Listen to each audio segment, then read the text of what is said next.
What if I told you that tonight you will stand in the halls where Zeus first learned to wield thunder, walk beside Athena as she weaves the threads of wisdom, and witness the moment when an ordinary mortal like you discovers they hold the power to reshape the very foundations of Mount Olympus itself? What if I told you that by dawn you will understand not just the secrets of the gods but the divine spark that has been sleeping within your own soul all along? Hello, my dear dreamers. It's Abby, and welcome back to another evening where ancient wisdom meets modern hearts. Tonight is different. Tonight, we don't tell stories about heroes. Tonight, you become one. In a world that often feels chaotic and disconnected, there's something profoundly healing about returning to the stories that have guided humanity for over 3,000 years. These aren't just myths. They're maps to your own transformation.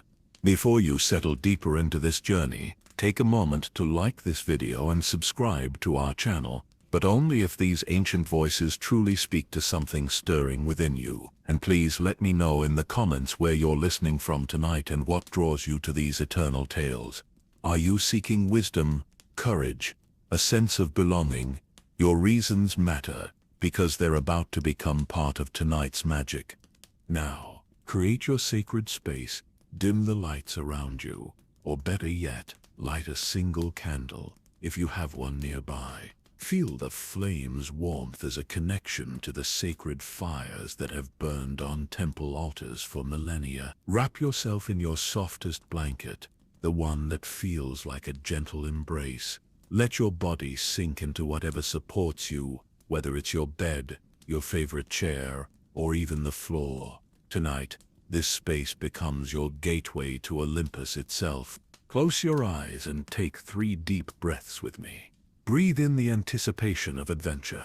Hold it, and breathe out everything that happened today, everything that worried you, everything that felt heavy. Again, breathe in possibility. Hold the magic. Breathe out doubt. One more time. Breathe in your readiness to transform. Hold your courage, and breathe out into this moment. Right here, right now, where your greatest adventure is about to begin. Tonight isn't just about entertainment or even relaxation.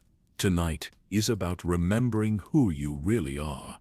Beneath all the roles you play, all the expectations you carry, all the small ways the world has convinced you to make yourself smaller. Tonight, you will walk among beings who command lightning and wisdom, who journey through the depths of the underworld and emerge transformed, who make choices that ripple across eternity itself.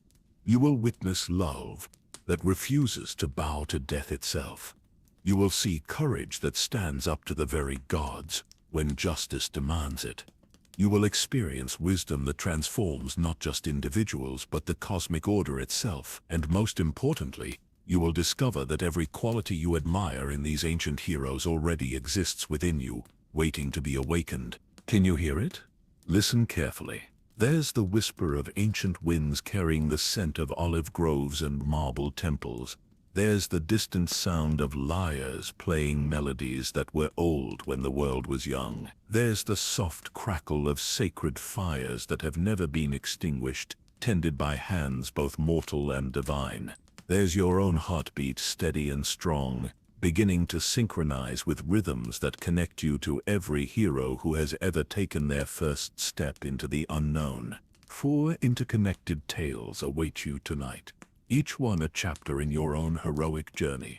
First, you will find yourself climbing the marble steps to the divine academy on Mount Olympus itself, where mortals chosen by fate learn to bridge the gap between human and divine. You will meet gods and goddesses not as distant figures of worship, but as teachers, mentors, and eventually friends who see in you something extraordinary. Then, when duty calls and cosmic balance hangs in the threat, you will descend into the underworld itself, not as a lost soul, but as a champion of light carrying hope into the deepest shadows. You will walk among the honored dead, face ancient evils, and discover that sometimes the greatest battles are won not with sword or magic, but with understanding and courage to do what's right. Your journey will bring you back to the mortal realm, but you will see it with new eyes. Every ordinary person will shine with potential. Every small act of kindness will reveal its cosmic significance. You will learn that being a bridge between worlds isn't just about grand gestures, but about bringing divine wisdom to everyday moments. Finally, you will witness the very beginning of everything, understanding how the choices made in the dawn of creation still shape your world today. You will see how the gods themselves once faced the same struggles you face, and how their growth and healing created the possibility for your own transformation. The ancient Greeks knew something we sometimes forget in our busy modern lives. They knew that every person carries within them the seed of heroism. They knew that the gods don't just exist in some distant realm, but live in the moments when we choose courage over fear, wisdom over ignorance, love over indifference. They knew that the greatest adventures aren't about traveling to distant lands, but about journeying into the depths of your own soul and emerging with treasures that can heal not just yourself but everyone whose life you touch.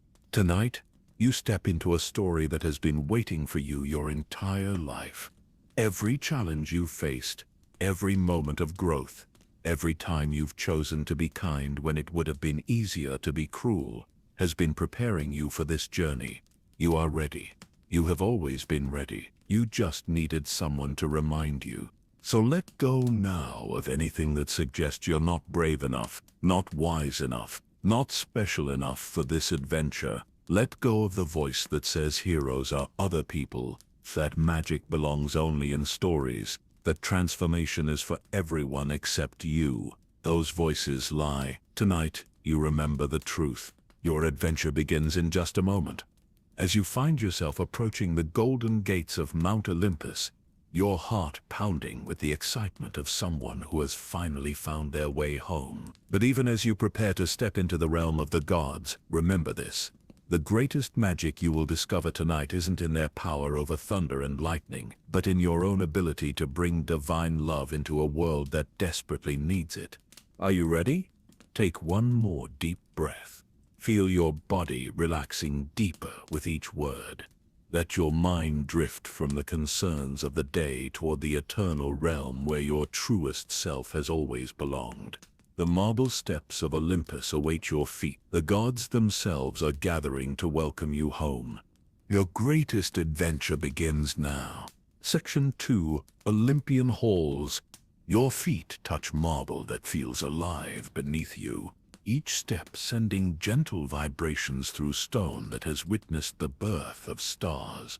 The golden gates of Mount Olympus tower above you, intricate carvings of epic battles and tender love stories seeming to move in your peripheral vision. Your acceptance scroll crinkles softly in your trembling hands, the parchment warm as if touched by divine fire.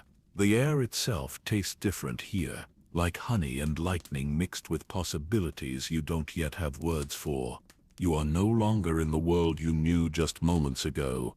This is Olympus, the realm where gods walk among clouds that never rain unless Zeus wills it, where every breath carries the music of creation itself. Your mortal heart pounds so hard you wonder if the gods can hear it echoing off their eternal halls. But you keep walking, because something deep in your soul recognizes this place as if you've been dreaming of these marble corridors your entire life without knowing it. The gates open at your approach, though no hand touches them. They swing wide with a sound like distant thunder, welcoming you into gardens where flowers bloom in colors that don't exist in the mortal realm. Roses that shine like captured starlight line pathways made of what looks like crushed pearls but feels solid and warm beneath your feet. The scent is intoxicating, not just floral but carrying hints of ocean spray and mountain snow, of ancient forests and new spring rain all at once. Other figures move through these gardens, and your breath catches as you realize who walks among these divine grounds. A woman with silver hair that seems to hold moonlight approaches, her eyes kind but ancient beyond measure. She wears robes that shift from deep blue to silver like the night sky itself, and an owl perches on her shoulder, its golden eyes watching you with what feels like recognition. "Welcome," she says. and her voice carries the weight of libraries and the warmth of a teacher who has been waiting patiently for a beloved student to arrive. I am Athena, and I have been expecting you for quite some time. The owl on her shoulder tilts its head, studying you with an intelligence that makes you wonder if it knows secrets about you that you haven't discovered yet. You try to speak, to introduce yourself, but the words stick in your throat. Everything here is so beautiful, so impossibly grand, that you feel small and insignificant. Athena seems to understand your struggle without you saying a word. She steps closer, her presence radiating calm authority mixed with genuine warmth. You're wondering if you belong here, she says, not as a question, but as someone who has guided countless mortals through this exact moment of doubt. You're looking around at all this divine splendor and asking yourself what business someone like you has walking among gods. Her smile is gentle, understanding. Those are exactly the right questions to ask. It means you understand the magnitude of what you're experiencing. Around you, the divine academy reveals itself in all its impossible glory. Buildings that seem to be carved from single massive gems rise into clouds that drift lazily between towers and spires. Students walk along paths of polished stone, and you realize with a start that they're not all divine beings. Some glow with the soft radiance of godhood, their every movement graceful beyond mortal capability. Others shimmer like living water nymphs whose laughter sounds like babbling brooks. But mixed among them are figures that look remarkably like you, mortal in their movements but carrying themselves with a new kind of confidence you've never seen before. The Academy accepts students from all realms, Athena explains, watching your eyes track the diverse group of learners. Gods and goddesses come here to understand their powers and responsibilities. Nymphs and nature spirits learn to work in harmony with the cosmic order. And mortals, she pauses, looking at you with those ancient wise eyes. Mortals come here for the most important education of all. You learn to become bridges between the divine and human worlds. A young man with golden skin and hair like sunlight waves at you from across a courtyard where he appears to be practicing with what looks like miniature suns, tossing bowls of contained starfire from hand to hand. When he grins, his smile is so bright you have to blink. A group of young women sit beneath a tree whose leaves sing soft harmonies, their own voices joining in melodies that make your heart ache with beauty you can't quite comprehend. Come, Athena says, placing a gentle hand on your shoulder. Let me show you why you're truly here. She leads you through corridors lined with tapestries that tell stories you recognize from half-remembered myths. But seeing them here, in this place where those stories are living history rather than ancient tales, everything feels different. You pass a classroom where a figure in flowing robes demonstrates how to weave fate itself, threads of light dancing between fingers that shape destiny with careful precision. Through another doorway, you glimpse students practicing with what appear to be practice versions of divine artifacts. One holds a small version of Zeus's thunderbolt, electricity crackling harmlessly between her fingers as she learns to control the power without being overwhelmed by it. Every god you've ever heard of learned control here, Athena explains as you walk. Divine power without wisdom is dangerous to everyone, mortals and immortals alike. We learn responsibility alongside ability. We learn that true strength comes not from what you can force others to do, but from understanding your place in the greater harmony of existence. You pass by what looks like a library, but the shelves stretch impossibly high, filled with scrolls and books that seem to write themselves even as you watch.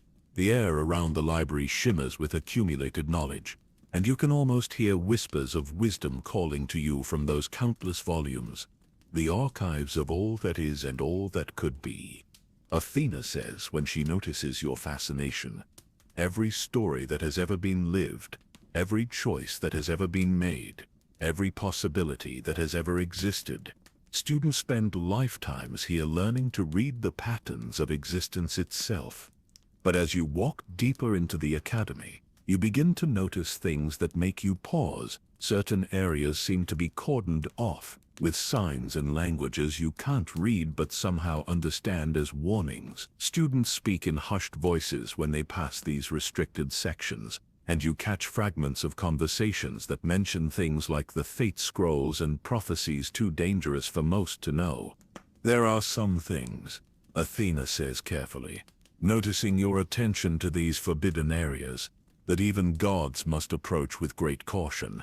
Knowledge of the future, understanding of the deepest cosmic laws, awareness of choices that could reshape reality itself. These are not taught lightly, and only to those who have proven they can handle such responsibility. You want to ask more?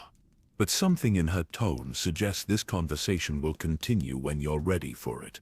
For now, you're content to marvel at the wonders around you.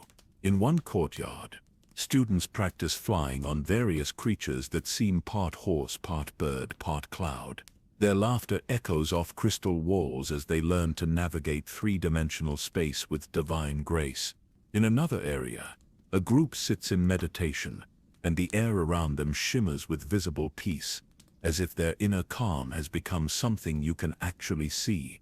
Your dormitory is this way, Athena says, leading you toward a building that seems to be carved from rose quartz, glowing softly in the eternal afternoon light of Olympus.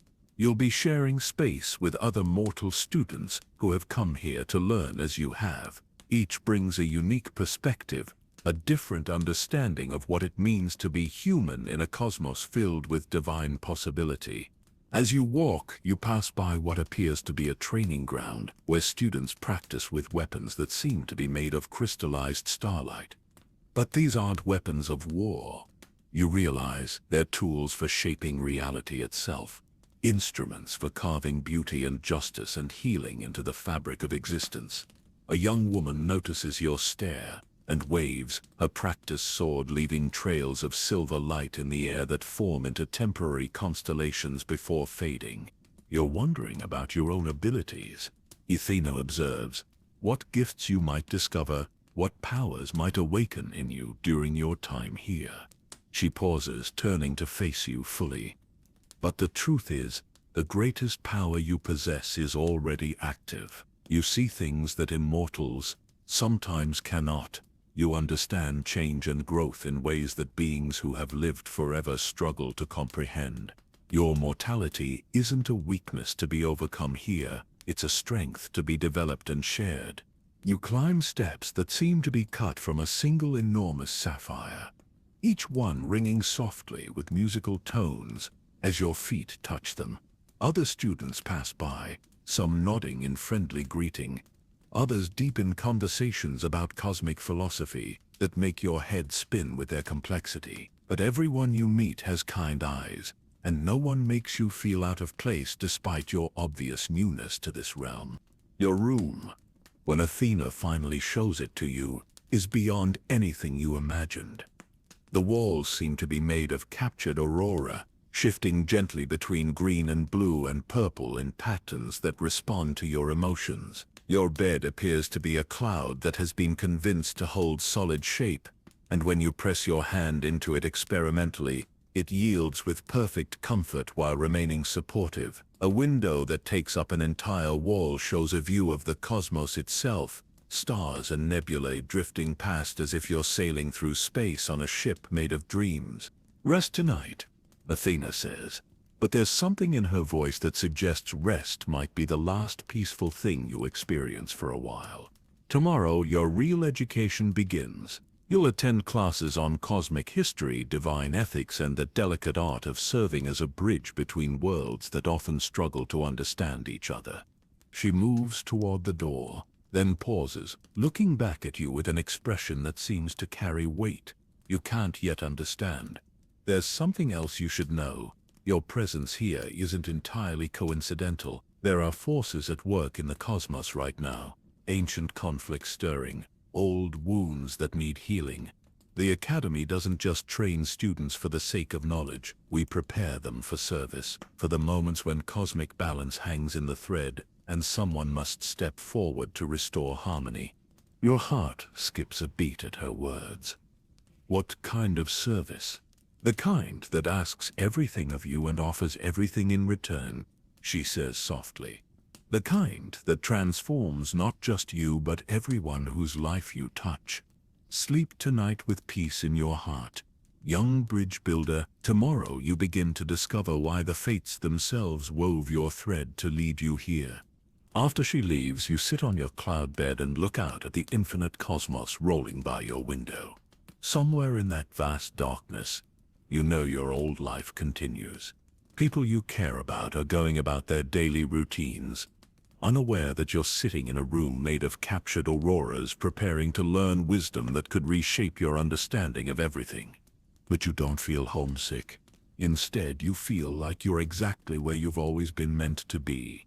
The adventures ahead may be challenging, even dangerous, but tonight you're surrounded by beauty beyond description and possibility beyond imagination. Tonight you're home. As you drift towards sleep, the aurora walls pulse gently with your slowing heartbeat, and the stars outside your window seem to shift into patterns that spell out words of welcome in languages older than human speech. Whatever tomorrow brings, tonight you rest in the embrace of Olympus itself, dreaming of the hero you're about to become. Section 3. Divine Revelations. 3 days have passed since your arrival at the Divine Academy. 3 days of wonder that have felt like both a lifetime and a single breath. You've attended lectures on the mathematics of destiny, participated in workshops on ethical use of divine knowledge, and even made friends among your fellow students. The mortal students share stories of their calling here, each one unique yet somehow familiar. The divine students treat you with curiosity rather than condescension, genuinely interested in your mortal perspective on cosmic questions they've never had to consider. But this morning feels different. You wake to find Athena waiting in your room, her expression more serious than you've ever seen it. The owl on her shoulder watches you with eyes that seem to reflect ancient sorrows, and the aurora walls of your room have dimmed to deep purples and blues, as if responding to some cosmic shift you can't yet perceive. "It's time," she says simply, and though you don't know time for what, your heart immediately begins to race. There are things you need to understand about why you're truly here. Secrets that go deeper than bridge building between worlds. She stands, her robes rustling with a sound like distant thunder. The fates themselves have requested to meet with you. The walk to the Chamber of Fates feels longer than any journey you've ever taken, even though it's only across the academy grounds. Other students you pass seem to sense something momentous happening. They watch with expressions of awe and sympathy, as if you're walking towards something that will change you forever. Some reach out to touch your shoulder in support as you pass, their contact leaving you feeling stronger but also more aware of how much you don't yet understand about your situation. The Chamber of Fate sits at the very heart of the academy, in a building that seems older than the rest, built from stones that remember the first moments of creation. As you approach the entrance, you can feel power thrumming through the ground beneath your feet, through the air around you, through your very bones. This is a place where destiny itself is woven, where the threads of every life are measured and cut and tied to the great tapestry of existence. The doors open at Athena's touch, revealing a circular room dominated by an enormous loom that stretches from floor to impossibly high ceiling. The loom seems to be made of crystallized time itself, transparent and glowing, humming with harmonics that resonate in your chest. And working at this cosmic loom are 3 figures whose very presence makes your knees weak with recognition of their ultimate authority over life and death and everything in between. Clotho, the spinner, sits at the left side of the loom, her fingers moving with incredible speed as she draws threads from a bowl of what looks like liquid starlight. Every thread she spins is a life beginning, a soul taking its first breath, a destiny starting its journey through time. She appears young, but her eyes hold the wisdom of someone who has witnessed every birth that has ever occurred. Lachesis, the measurer, stands in the center, holding what appears to be a ruler made of condensed time. She measures each thread as Clotho creates it, determining the length and texture and color that will define each life's particular journey. Her appearance shifts between young and middle-aged as you watch, as if she embodies all the prime years of existence. An Atropos, the cutter, sits at the right side, with scissors that gleam like captured lightning. When a thread's time has come to an end, she cuts it with precision that is both terrible and beautiful, her ancient face serene with the knowledge that every ending is also a new beginning in forms beyond mortal understanding. But what makes your breath catch in your throat is that they've stopped their eternal work. The cosmic loom stands still for the first time since creation began, and all three fates are looking directly at you. In Clotho's hands she holds a thread that shimmers with colors you don't recognize, and you realize with a shock that makes your head spin that it's your thread, your life, your destiny they're examining. "Welcome, child of two worlds," Clotho says, her voice carrying the music of beginning itself. "We have been waiting a very long time to meet with you directly. Your thread," Lachesis adds, taking it from her sister and holding it up to light that seems to come from everywhere and nowhere, "is unlike any we have ever woven. See how it shimmers. See how it seems to contain multiple patterns at once." Atropos leans forward, her ancient eyes studying you with an intensity that feels like she's reading the deepest secrets of your soul. Most mortals have simple threads: birth, growth, choices, consequences, death, transition. But yours, she pauses, her scissors closing and opening in a rhythm that matches your heartbeat. Yours is woven from mortal fiber, but it glows with divine potential. It's strong enough to bear weights that would snap most other threads, flexible enough to tie knots that connect realms that have never been connected before. You try to speak, to ask the 1,000 questions flooding your mind, but Athena's gentle hand on your shoulder keeps you still. This is a moment for listening, for receiving wisdom that will reshape everything you thought you knew about yourself and your purpose. "There is an ancient prophecy," Clotho continues, setting her spinning aside and giving you her full attention, "spoken at the very beginning of this cosmic age, when the first conflicts between order and chaos were just beginning to establish the patterns that still govern reality today. The chamber around you begins to change, the walls becoming transparent and showing scenes from the dawn of existence itself. You see cosmic forces in their rawest forms. Watch as the earliest gods struggle to create harmony from primordial discord. Witness the first attempts to establish laws that could govern both divine and mortal realms. It speaks," Lachesis says, her voice weaving through the visions surrounding you, "of a time when the bonds between gods and mortals would be tested to their breaking point, when ancient wounds would reopen and threaten to tear apart the very fabric of reality. When the cosmic order itself would require healing that could only come from one who belongs fully to neither divine nor mortal realms, but who understands both with perfect clarity. The visions shift, showing you scenes of conflict and discord spreading through both Olympus and the mortal world. Gods arguing among themselves with increasing bitterness, mortals losing faith in divine guidance, the delicate balance that allows both realms to flourish, beginning to collapse under the weight of old grievances and new misunderstandings. You," Atropos says, her scissors pointing directly at your heart, "are the one the prophecy describes. Not because you were born with special powers, not because you're descended from gods or heroes, but because your mortal heart contains a capacity for understanding that immortal beings sometimes struggle to achieve. Your legs finally give out, and you sink into a chair that wasn't there a moment before, but appears just as you need it. The weight of what they're telling you feels impossible to bear. You're just a person. You've never done anything heroic or world-changing. You have doubts and fears and moments of selfishness just like everyone else. How can you possibly be responsible for healing cosmic wounds? Those doubts you're feeling," Clotho says gently, as if reading your thoughts, "are exactly why you're perfect for this role. Someone who thought they had all the answers would be dangerous. Someone who approaches cosmic responsibility with humility and uncertainty is exactly what both realms need." "But what am I supposed to do?"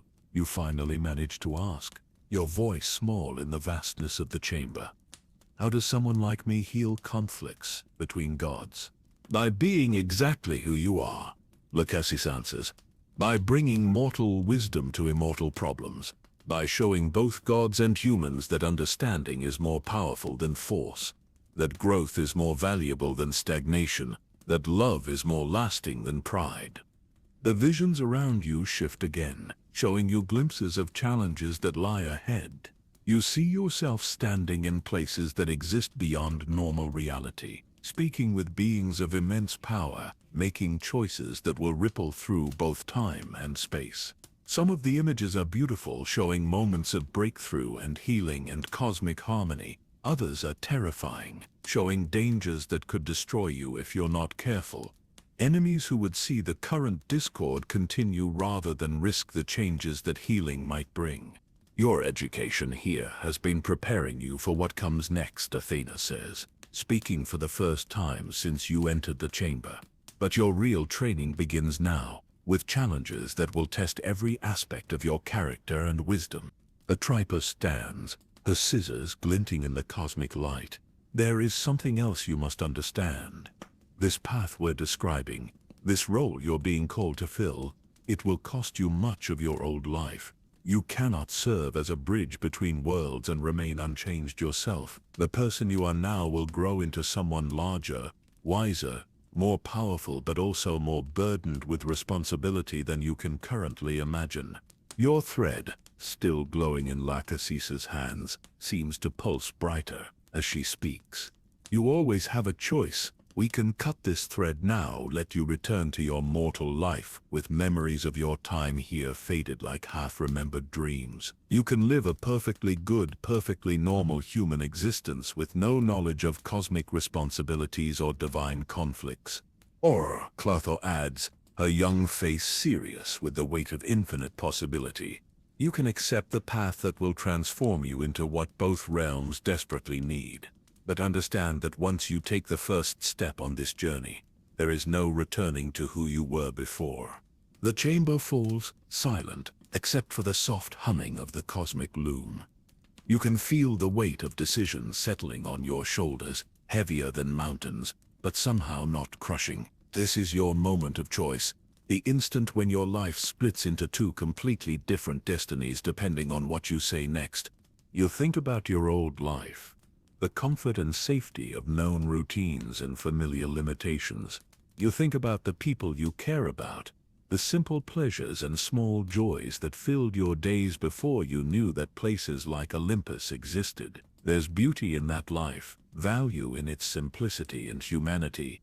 But you also think about everything you've experienced in just these few days at the academy, the expansion of your understanding, the sense of purpose that fills you when you imagine using what you're learning to help others, the feeling of belonging somewhere greater than yourself that you've never experienced before. You think about the glimpses you've seen of cosmic harmony, the possibility of healing wounds that have festered for millennia, the chance to serve something larger than your own small desires and fears. If I say yes, you ask quietly, what happens first? The three fates exchange glances that seem to communicate volumes without words. Clotho smiles with maternal warmth. Lachesis nods with approval, and even Atripos's ancient face softens with something that might be pride. If you say yes, Athena answers, your first trial begins immediately. There has been a disturbance in the cosmic order, a crisis that requires exactly the kind of intervention you're being trained to provide. The success or failure of your mission will determine not just your own future, but the stability of divine mortal relations for generations to come. Your heart pounds with anticipation and terror in equal measure, but underneath those emotions you feel something else. A certainty that seems to come from the deepest part of your soul. This is why you're here. This is what you've been moving toward your entire life without knowing it. Every choice that led you to this moment has been preparing you for this decision. Yes, you say. And the word comes out stronger than you expected, carrying conviction that surprises even you. Whatever it costs, whatever it requires, I accept. The moment you speak your acceptance, The cosmic loom springs back to life with a sound like reality itself, singing with joy. Your thread, still in Lacosis's hands, blazes with light so brilliant you have to close your eyes. When you open them again, the thread has been woven back into the great tapestry, but now it connects to thousands of other threads in patterns that seem to strengthen the entire cosmic design. Then it begins, Atripa says, and for the first time since you met her, she smiles. Your thread is now permanently part of the cosmic pattern. There is no longer any separation between your destiny and the destiny of both realms. What serves the greater good serves you, and what serves you serves the greater good. Athena moves to your side, her hand on your shoulder warm with divine approval. Are you ready to learn what your first trial entails? You stand, feeling somehow taller than you were just moments ago, stronger and more centered than you've ever felt in your life. The fear is still there, but it's balanced now by excitement and determination, and a sense of rightness that fills you from head to toe. I'm ready, you say, and you mean it completely. The chamber around you begins to shift again, preparing to show you the crisis that awaits your intervention. Whatever comes next, you know you'll face it not as the uncertain person who climbed the steps to Olympus just days ago, but as someone who has accepted their cosmic calling and all the transformation it will require. Your greatest adventure is about to begin.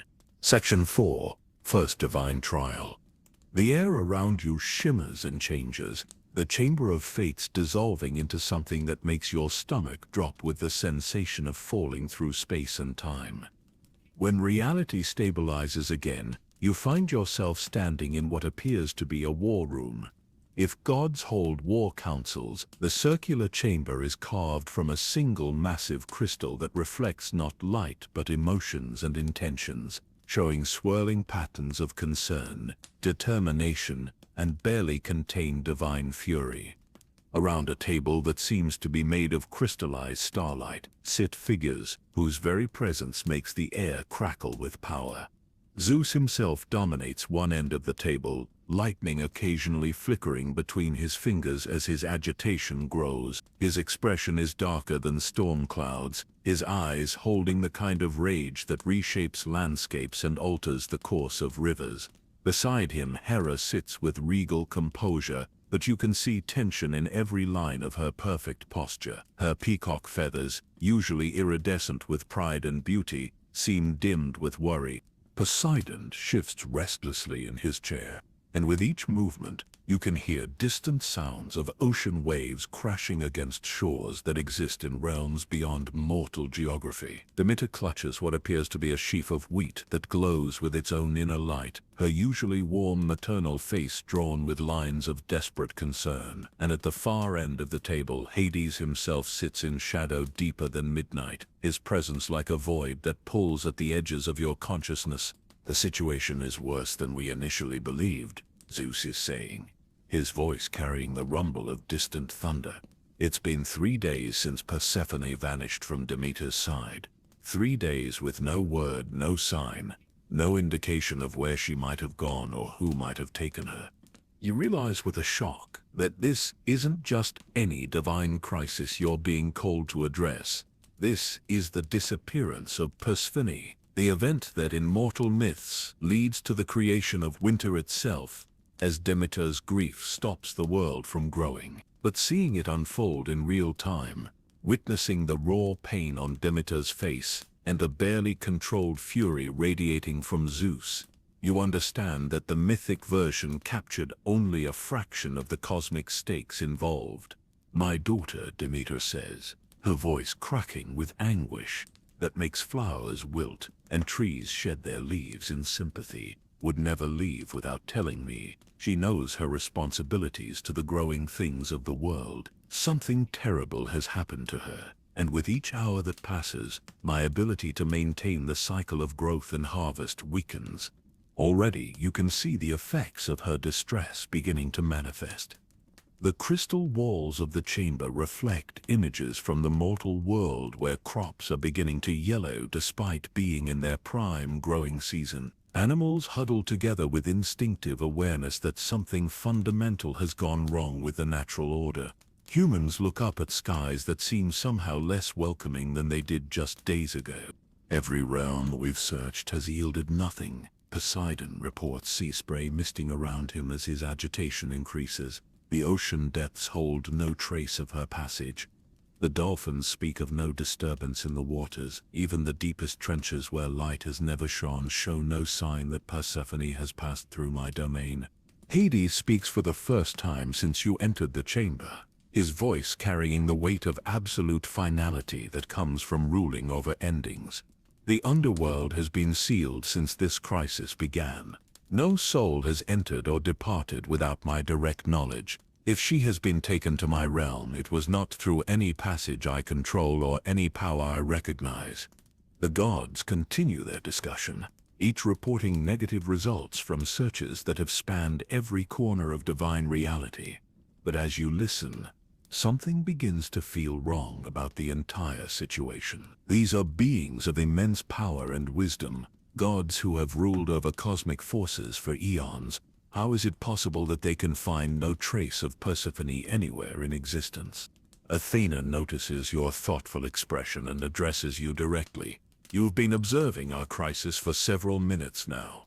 As someone new to divine politics, as a mortal who sees patterns that immortals might miss, what are your initial thoughts? All eyes in the chamber turn to you. Divine attention so intense you feel like you're standing in the center of multiple suns. The weight of their expectation could crush mountains. But somehow, instead of feeling overwhelmed, you feel your mind becoming clearer, more focused than it's ever been before. This is exactly the kind of perspective shift you've been trained to provide. With respect, you say carefully, has anyone considered that Persephone might not have been taken against her will? The silence that follows your question is so complete you can hear cosmic winds stirring in distant galaxies. Zeus's expression shifts from fury to confusion, lightning still crackling around him, but now chaotic rather than directed. Demeter looks at you with shock that borders on offense. My daughter would never willingly cause this kind of suffering, she says, gesturing to the crystal walls that continue showing images of growing blight in the mortal world. She knows her responsibilities. She understands how her absence affects every living thing. I believe you completely, you reply, feeling your way carefully through what might be dangerous diplomatic territory. But what if her disappearance isn't about abandoning responsibility? What if she's trying to fulfill a different kind of responsibility, one she couldn't tell anyone about because the knowledge itself would be dangerous? Hades leans forward, his shadowy presence focusing on you with uncomfortable intensity. Speak plainly, mortal. What are you suggesting? You take a deep breath, drawing on everything you've learned about divine politics and cosmic balance during your short time at the Academy. What if Persephone discovered something that threatened the stability of the divine realm? What if someone is using her absence, not as the goal itself but as a distraction to keep all of you focused on searching for her while they accomplish something else entirely? The gods exchange glances that span millennia of shared history and political complexity. You can see realization beginning to dawn in their ancient eyes, possibilities they hadn't considered because they were too close to the situation to see its larger patterns. Or diversion, Athena murmurs, her strategic mind immediately grasping the implications. Use our love for Persephone and our knowledge of how her absence affects the natural order to ensure we focus all our attention on finding her while the real plan unfolds elsewhere. But what could be worth such an elaborate scheme? Hera asks, though you can see she's already beginning to understand the answer to her own question. Zeus's expression has shifted from rage to something far more dangerous, the kind of cold fury that precedes the most devastating storms. Someone seeks to destabilize Olympus itself, to use our own care for each other as a weapon against us. The chamber begins to resonate with new energy as the gods' focus shifts from desperate searching to strategic thinking. But you realize that identifying the problem is only the first step. Someone still needs to find Persephone and uncover the larger conspiracy, and it can't be any of the major gods without potentially triggering whatever trap has been set for them.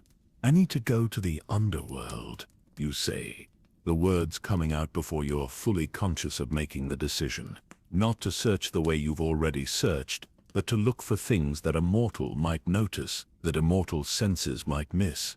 If Persephone is hiding rather than captured, she'll be somewhere that provides both concealment and access to the kind of information that would make her disappearance worth the cosmic price. Hades' laugh is like the sound of tombstones settling into their final positions. You propose to walk through my realm, mortal, searching for clues that have eluded the combined wisdom of Olympus. The arrogance is almost refreshing, but there's something in his tone that suggests he's not entirely dismissing your proposal. Demeter looks at you with desperate hope beginning to kindle in her eyes. If there's any chance, any possibility that you might succeed where we have failed, there's more, you continue, feeling the weight of cosmic responsibility settling on your shoulders like a mantle made of starlight and shadow. I think Persephone may have left clues, but ones designed to be found by someone who thinks like a mortal rather than a god. She knows how divine minds work. If she needed to hide information from powerful enemies while still making it available to potential allies, she'd use mortal logic, mortal patterns of thought. Athena stands, her expression shifting into what you recognize as her war-planning mode. It's dangerous beyond description. The underworld contains threats that can destroy mortal consciousness simply through exposure. And if this is indeed a conspiracy targeting the divine realm, sending you into Hades' domain could be exactly what our enemies are hoping for. But it's also the only strategy we haven't tried, you point out. And if I'm right about the diversion, then every hour we spend in conventional searches is another hour. Our real enemies have to complete whatever they're actually planning. Zeus rises from his chair, his full divine presence filling the chamber with barely contained power. When he speaks, his voice carries the authority of someone who has made decisions that reshape reality itself. The risk is acceptable because the alternative is unthinkable, he declares. If Olympus falls to conspiracy and betrayal, both divine and mortal realms will suffer consequences that could last for ages. You will go to the underworld, young bridge builder, but not alone and not unprotected. He gestures, and the air beside you shimmers with gathering divine energy. When the light fades, Hermes stands there in his role as guide and messenger, his winged sandals already humming with readiness for travel between realms. His usually playful expression is serious, focused in a way that speaks to the gravity of your mission. I will guide and guard you, Hermes says, his voice carrying the swift certainty of someone who has traveled every path that exists between any 2 points in reality. My presence will allow you to survive the journey, and my knowledge of hidden routes will help you search areas that others might overlook. Hades moves to the center of the chamber, his shadow realm authority making the crystal walls reflect scenes from his dark domain. And I will grant you safe passage through my realm, with one condition. You will report everything you discover. Hold back no detail, no matter how potentially embarrassing or dangerous it might be to any party involved. The stability of the cosmic order is more important than anyone's personal secrets or political comfort. You nod, understanding the weight of what you're agreeing to. This isn't just about finding Persephone anymore. You're being entrusted with investigating what might be the most dangerous conspiracy in divine history, with authority to uncover secrets that could reshape the relationship between gods and mortals forever. Demeter approaches you, her maternal energy wrapping around you like a blessing made of summer warmth and growing things. Bring my daughter home, she says simply, but her words carry the power of every prayer ever offered for a safe return, every hope ever held for a loved one's protection. Find the truth, Zeus commands, lightning dancing between his fingers as he speaks. Whatever it costs, whatever it reveals, find the truth and bring it back to us. The chamber begins to shift around you as preparations for your journey begin. Athena approaches with what appears to be a cloak woven from moonlight and shadow, its fabric shifting between silver and deep blue as it moves. This will protect your mortal mind from the deeper influences of the underworld, she explains as she settles it around your shoulders. The realm of the dead can overwhelm living consciousness with visions of endings and eternities that mortal minds weren't designed to process. This cloak will filter those experiences, allowing you to remain yourself while still perceiving what you need to see.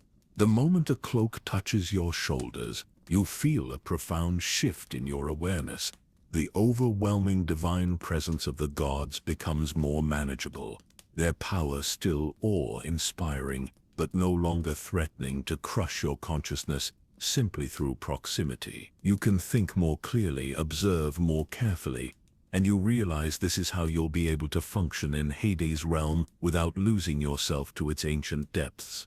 Hermes extends his hand to you, his palm warm with the energy of countless journeys across impossible distances. Travel between realms requires complete trust, he says, his usual mischievous smile replaced by solemn responsibility. Hold tight to my hand and to your own sense of purpose. The paths we'll take exist between moments in spaces where time and distance follow different rules than anything you've experienced.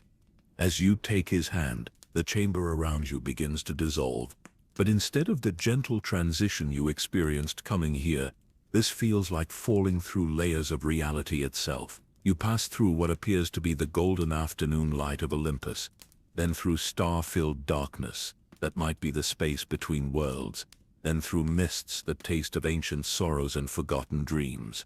The sensation is indescribable, like traveling through the memories of existence itself. You glimpse fragments of other times and places, moments when gods and mortals intersected in ways that changed the course of history. You see the first temple ever built, watch as prayers rise like visible light toward divine ears, witness the delicate dance of influence and inspiration that connects heavenly wisdom to earthly action.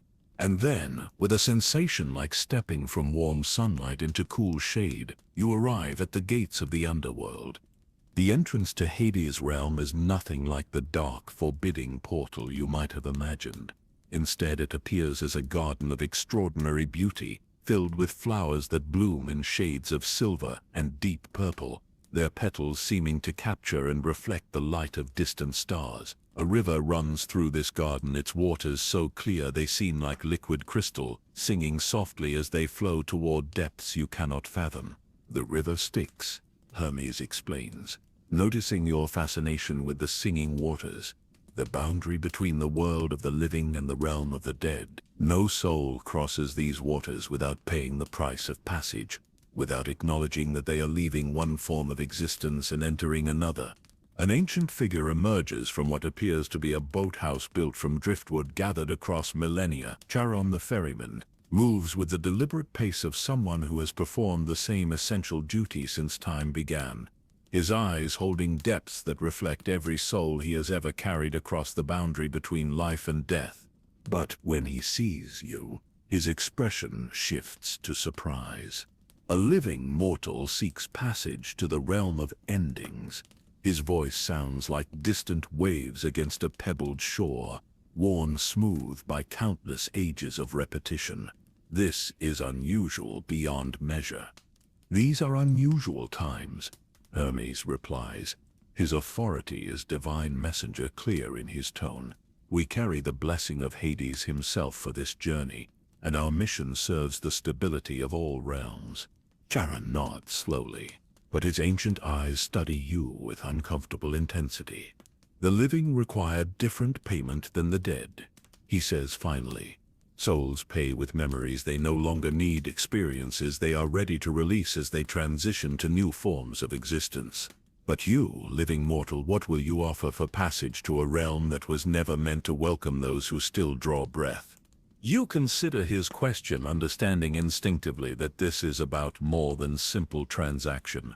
This is about acknowledging the profound nature of what you're attempting, the boundary you're preparing to cross that exists, not just geographically, but existentially.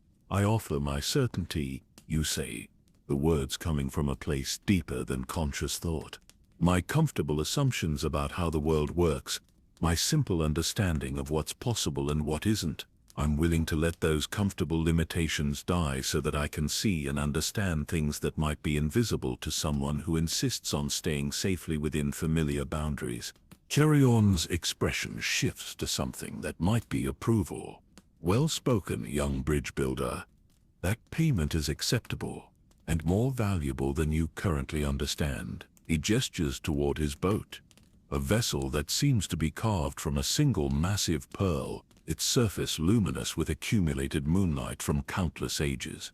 As you step into the boat, you feel the change immediately. The comfortable certainties you offered as payment begin to fade, leaving you open to perceptions and possibilities you never could have imagined. The world becomes larger, stranger, filled with layers of meaning and connection that your previous understanding was too limited to encompass. The journey across the Styx is silent, except for the soft sound of Chiron's oar cutting through waters that reflect not your physical appearance, but something deeper. Your spiritual essence, your potential for growth, the threads of connection that link you to every soul you've ever touched, through kindness or understanding. On the far shore, the landscape of the underworld reveals itself in all its impossible complexity. This isn't the dark, punishment-focused realm of popular imagination. Instead, it's a vast region containing every form of existence that follows mortal life. Gardens where souls tend to relationships they cultivated during their living years. Libraries where the accumulated wisdom of all who have passed this way is preserved and shared. Cities where the honored dead continue their work of creativity and service, now freed from the limitations of physical form. The underworld is not a destination, Hermes explains as you walk through regions that shift and change around you like a landscape made of living memory. It's a continuation, a different chapter in the story of consciousness rather than an ending. Hades doesn't rule over punishment and suffering. He governs transition and transformation, ensuring that every soul finds the form of existence best suited to their growth and service. But even as you marvel at the beauty and complexity around you, you remain focused on your mission. Somewhere in this vast realm, Persephone is hidden, and the clues to finding her will require you to think like a mortal rather than an immortal, to see patterns that divine perception might overlook. Where would someone go to research cosmic history? You ask Hermes as you walk through what appears to be a district where souls who were teachers during their mortal lives continue their work of education and enlightenment. If Persephone discovered something about ancient conspiracies or forgotten prophecies, where would she come to learn more? Hermes considers your question, his expression growing thoughtful. There are several possibilities. The archives of all that was, where every event that has ever occurred is preserved in perfect detail. The Library of Potential, where all possible futures are recorded and studied. The Garden of Remembrance, where souls who possessed crucial knowledge during their mortal lives share their wisdom with those who need it. Something in his tone, when he mentions the Garden of Remembrance, catches your attention. Tell me about that one, you say, feeling one of those intuitive pulls that you're learning to trust completely. It's where Persephone often goes when she visits the underworld in her official capacity, Hermes explains. As the goddess who bridges the realms of life and death, she has responsibilities that require her to understand both the wisdom of the past and the needs of the present. If she were researching something that touched on both divine history and current cosmic threats, he doesn't need to finish the sentence. You both understand that the Garden of Remembrance is where your search should begin. The journey there takes you through regions of the underworld that exist more as concepts than physical locations. You pass through an area where souls work to heal relationships that were damaged during their mortal lives, learning forgiveness and understanding in ways that weren't possible when they were limited by physical existence and ego-driven fears. You witness a vast workshop where souls who were artists and creators during their lives collaborate on works of beauty that will eventually influence living artists through inspiration and dreams. And finally, you reach the Garden of Remembrance, and your breath catches at its impossible beauty. Imagine a garden where every flower contains the preserved essence of important moments in cosmic history, where trees grow not just leaves but crystallized memories that chime softly in breezes that carry the accumulated wisdom of ages, where paths sing through groves where the most enlightened souls of all eras sit in eternal council, their discussions creating new understanding that filters back to influence the living world through intuition and sudden insights. And there, sitting beneath a tree whose fruits glow like captured stars, you see her. Persephone is even more beautiful than the story suggested. But it's not physical beauty that takes your breath away. It's the radiance of someone who has accepted cosmic responsibility with grace, who has learned to hold both the joy of spring growth and the necessity of winter rest in perfect balance. Her dark hair seems to contain the depth of rich soil, while her eyes reflect both the green of new growth and the silver of moonlight on snow. But what strikes you most is her expression of intense concentration as she studies a collection of scrolls and crystallized memories spread on a table that appears to be grown from the tree itself. She's not hiding in despair or fear. She's working, researching with the focused intensity of someone racing against time to prevent disaster. When she notices your approach, her expression shifts to surprise, then concern, then something that might be relief. "You're the mortal from the academy," she says, her voice carrying the music of both blooming flowers and falling leaves. "The bridge builder that Athena has been training." She glances at Hermes, then back to you. "How did you find me?" "I was certain I had hidden myself beyond the reach of divine senses." "You did," you reply, moving closer to see what she's been studying. "But you didn't hide from mortal logic. Your disappearance was too perfectly designed to create maximum distraction, while appearing completely mysterious. A god would assume either random tragedy or enemy action. A mortal recognizes the pattern of someone creating a diversion to buy time for secret research." Persephone's expression shifts to appreciation, and something that might be admiration. "Clever. I should have anticipated that father would eventually think to send someone who sees patterns differently." She gestures to the materials spread before her. "But you're right about the research. I've discovered something that threatens not just the current divine order, but the fundamental relationship between gods and mortals." She picks up a scroll that seems to be made of crystallized time itself, its surface reflecting scenes from the earliest days of creation. There is a conspiracy, but it's older and more dangerous than anyone imagined. The disappearance isn't the plan, it's preparation for the plan. Your heart races as you realize you were right about the diversion, but the confirmation brings no satisfaction, only growing urgency. Who's behind it? What are they trying to accomplish?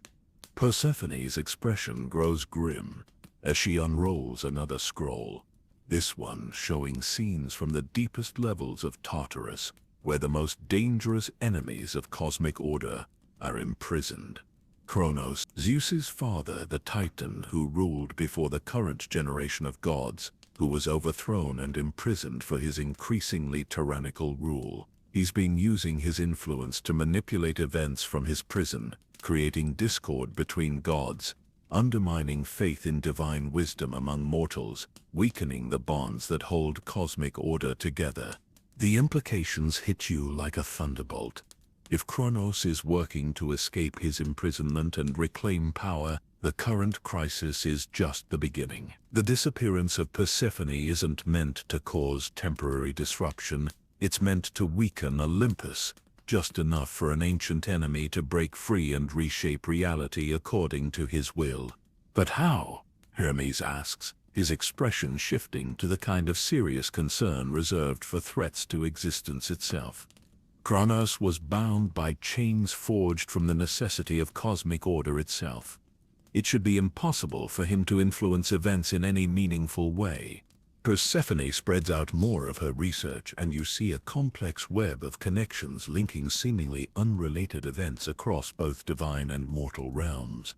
He's been working through agents, beings who serve him willingly or unknowingly, Small influences that create larger disruptions, divine quarrels that weaken unity among the gods, mortal conflicts that reduce faith in divine guidance, natural disasters that make both gods and humans question whether the current order is worth maintaining.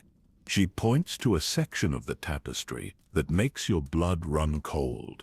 And he's been studying the new generation of bridge builders, mortals like you, who have the potential to influence relationships between realms. His plan requires eliminating that influence before it can mature enough to threaten his return to power. You realize with growing horror that your journey to the underworld might be exactly what Kronos was hoping for.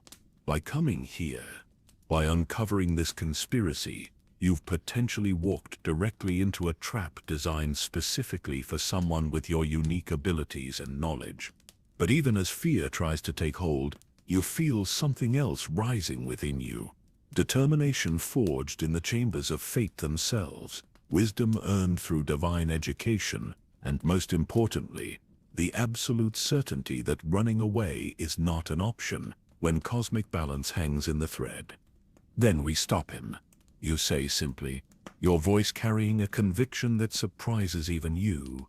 We take this information back to Olympus, expose the conspiracy, and find a way to ensure Kronos stays exactly where he belongs. Persephone and Hermes exchange glances that span millennia of divine politics and cosmic strategy, but when they look back at you, their expressions hold something you haven't seen before. Hope mixed with the kind of respect reserved for someone who has proven themselves worthy of trust in the most crucial moments. It won't be that simple, Persephone warns, beginning to gather her research materials. Kronos has been planning this for longer than many gods have been alive. His agents are embedded throughout both realms, and he's prepared for the possibility of discovery. Simply exposing the conspiracy won't be enough to stop it. Then what will be enough, you ask, though you suspect you already know the answer. Direct confrontation, Hermes says grimly. Someone will have to face Kronos in his prison, in the depths of Tartarus itself, and find a way to permanently end his ability to influence events in the upper realms. The three of you stand in the Garden of Remembrance, surrounded by the accumulated wisdom of ages, knowing that your next decisions will determine the fate of both divine and mortal realms. The peaceful beauty around you contrasts sharply with the cosmic stakes you're facing, but somehow that contrast gives you strength rather than fear. You came to the underworld to find Persephone and uncover the truth behind her disappearance. You've succeeded beyond your wildest expectations, but success has revealed challenges that will test every aspect of your training and character. The real adventure is just beginning. The journey back through the underworld feels different now that you carry knowledge of the conspiracy threatening all existence. Every shadow seems deeper. Every whisper of wind through the eternal gardens carries hints of ancient malevolence, stirring in the deepest foundations of reality. Persephone walks beside you with grim determination, her research materials secured in a bag that seems to be woven from crystallized moonlight. The weight of cosmic responsibility settles heavier on your shoulders with each step toward the surface world. But as you approach the ferry dock where Charon waits to carry you back across the River Styx, something feels wrong. The ancient ferryman's usual stoic patience has been replaced by agitated energy that makes the very air around the dock shimmer with tension. His boat rocks unsteadily in waters that have been calm for eons, and when he sees your approach, his expression shifts to something that might be fear. The boundaries are weakening, he says without preamble, his voice carrying urgency that seems alien, coming from someone who has maintained the same steady routine since the beginning of time. Something is stirring in the deepest levels of Tartarus, something that should not have the power to affect the fundamental structures of reality itself. As if summoned by his words, a tremor runs through the ground beneath your feet, not a physical earthquake, but something deeper, a shuddering in the very fabric of existence that makes your bones ache and your vision blur at the edges. Persephone staggers, her divine nature making her more sensitive to cosmic disturbances than your mortal form. He knows, she gasps, steadying herself against Hermes' supporting arm. Kronos knows we've discovered his plan. He's accelerating his timeline, trying to break free before we can warn the others. The sky above the underworld, usually a gentle twilight that speaks of eternal peace, begins to darken with clouds that seem less like weather and more like gathering malevolence. Lightning flickers within these clouds, but it's the wrong color. Deep purple shot through with veins of sickly green, nothing like the clean gold of Zeus's thunderbolts. We need to reach Olympus immediately, Hermes declares, his messenger's instincts recognizing the signs of cosmic emergency. But even as he speaks, another tremor shakes the realm, this one strong enough to crack the marble dock where Charon's boat is moored. The passages between realms are destabilizing, Charon reports, his ancient knowledge of interdimensional travel evident in his assessment. Whatever force is causing these disturbances is interfering with the normal flow of energy between worlds. Travel may be impossible until the disruption settles. You feel a chill that has nothing to do with the darkening atmosphere around you. If you're trapped in the underworld while Kronos makes his bid for freedom, there's no way to warn Zeus and the other gods about what's coming. The conspiracy will succeed simply because its existence remains secret until it's too late to prevent. But then you remember something from your divine education, a lesson about the fundamental nature of reality that seemed purely theoretical when you first learned it. The boundaries between realms aren't just geographical, you say, thinking aloud as the implications become clear. They're maintained by conscious will, by the agreement of powerful beings that certain separations should exist. Persephone looks at you with growing understanding. If Kronos is weakening those boundaries to prevent communication between realms, then someone with the right knowledge and authority should be able to reinforce them, at least temporarily. But that would require someone who belongs to both realms, Hermes adds, his expression shifting as he realizes what you're suggesting. Someone who can bridge the gap between mortal and divine consciousness. The three of you stare at each other as the full implications settle in. You're not just a student anymore, not just someone learning to mediate between gods and mortals. Your unique nature, your acceptance of cosmic responsibility, your thread woven permanently into the great tapestry of existence, all of it has prepared you for exactly this moment. I can do it, you say, though you're not entirely certain what it involves or whether you'll survive the attempt.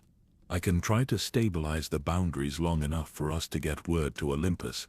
Another tremor, stronger than the previous ones, sends cracks racing across the perfect marble of the dock. In the distance you can see other structures beginning to blur at the edges, their solid reality becoming uncertain as the fundamental laws that govern existence are challenged by ancient power stirring in Tartarus. The process will be dangerous beyond description, Persephone warns, but her tone carries approval rather than discouragement. You'll need to extend your consciousness across multiple realms simultaneously, using your nature as a bridge to reinforce connections that are being deliberately severed. The strain on your mortal mind could destroy me completely. You finish for her. I understand. But if I don't try, Kronos succeeds by default, and the suffering that will follow makes the risk to one person insignificant by comparison. Charon moves his boat closer to the cracking dock, his ancient eyes reflecting approval that feels like a benediction. There is a place, he says, his voice carrying the weight of eons of accumulated wisdom, at the exact center of the river, where the currents from all realms converge. If you can reach that point and open yourself completely to the flow of cosmic energy, he doesn't finish the sentence, but you understand. The center of the Styx is where the boundaries between all forms of existence are thinnest, where someone with the right nature and training might be able to influence the fundamental structures of reality itself. I'll take you there, Hermes declares, his loyalty to cosmic order overriding any personal concern for your safety. My nature as messenger gives me some protection against interdimensional instability. I can keep you anchored to your own identity while you work. Persephone places her hand on your shoulder. her touch carrying the strength of someone who has learned to balance life and death, growth and rest, joy and sorrow in perfect harmony. And I'll maintain the connection to divine consciousness. Whatever power you need to borrow, whatever authority you need to channel, I can provide access. The boat rocks violently as another massive tremor shakes the underworld. This time, you can see visible effects in the distance, entire regions flickering in and out of existence as the cosmic laws that maintain their reality are challenged by Kronos' escape attempt. Now or never, Charon says grimly, extending his hand to help you into the boat. The currents are already changing. In a few more minutes, even the center of the river won't be stable enough for what you're planning to attempt. You step into the vessel, feeling its pearl-like surface warm under your feet as if responding to your determination. Hermes takes position on your left, his presence immediately creating a sense of stability and connection to your own identity. Persephone settles on your right, her divine nature creating a bridge to cosmic forces that your mortal consciousness could never access alone.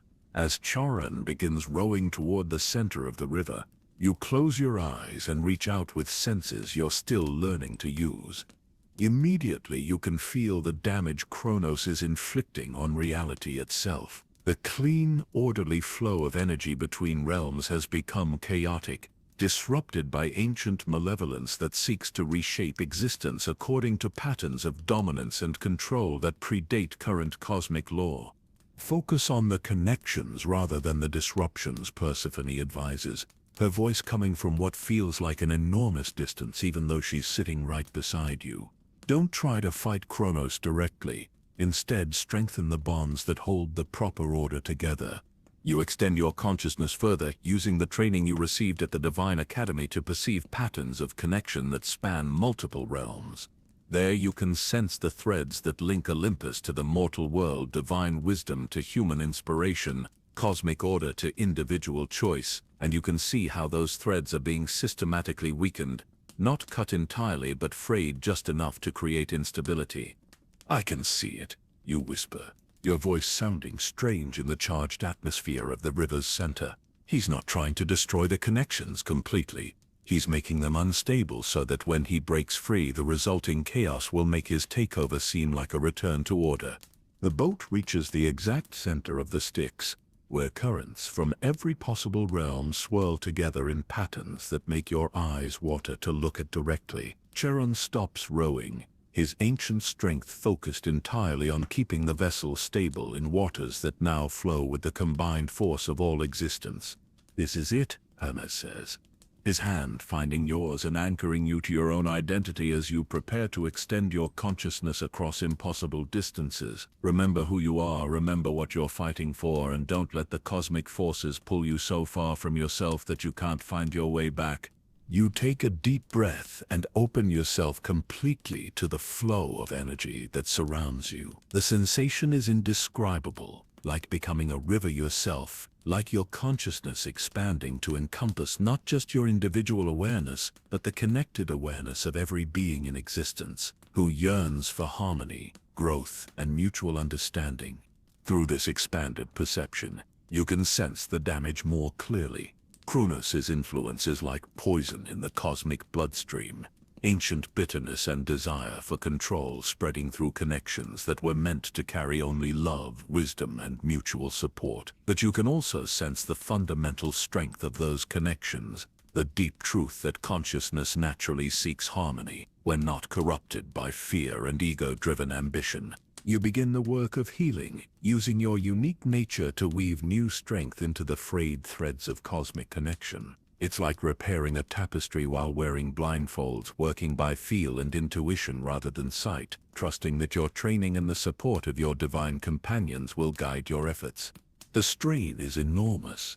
Your mortal mind wasn't designed to process awareness of multiple realms simultaneously, and with each connection you strengthen, you feel pieces of your individual identity threatening to dissolve into the vast cosmic pattern you're working to repair. But Hermes' anchor holds steady, keeping you tethered to your own consciousness, while Persephone's divine nature provides access to power that flows through you without overwhelming your mortal limitations. Slowly, painstakingly, You begin to succeed. The chaotic energy flows start to settle into more stable patterns.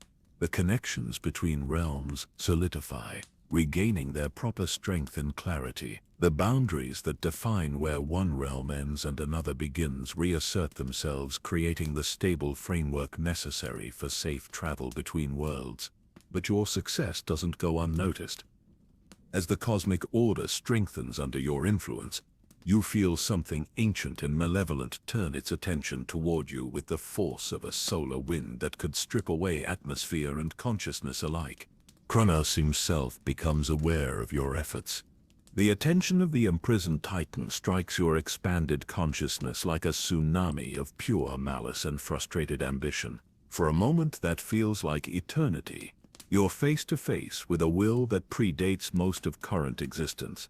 A mind vast and powerful and utterly convinced that reality should be reshaped to serve his vision of perfect order maintained through absolute control.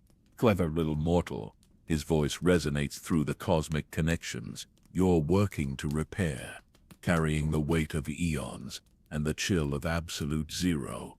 You think to strengthen bonds that should be severed, maintain separations that prevent the perfect unity I would create, that your efforts only delay the inevitable. The force of his attention alone nearly shatters your concentration. But you hold firm, drawing strength from the knowledge that what you're protecting is worth any sacrifice. The connections you're healing carry not just cosmic stability, but the love between parent and child, the inspiration that flows from divine wisdom to mortal creativity, the hope that allows individuals to grow beyond their limitations through mutual support and understanding. These connections don't separate. You manage to reply, your voice somehow carrying across interdimensional space despite your mortal limitations. They unite.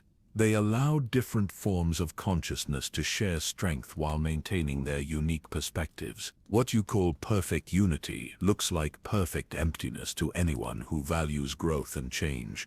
Kronos' fury at your defiance sends shockwaves through the cosmic connections you're working to repair.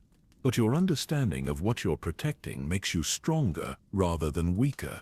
This isn't about cosmic politics or divine authority. This is about preserving the conditions that allow love to flourish, wisdom to grow, and individuals to become more than they ever could in isolation. With a final surge of effort that draws on every lesson you've learned about the nature of connection and service, you'll complete the healing work. The bonds between realms snap back to full strength. The boundaries between worlds regain their proper stability, and the chaotic energy flows settle into patterns that will maintain cosmic order for ages to come. But the effort leaves you completely drained.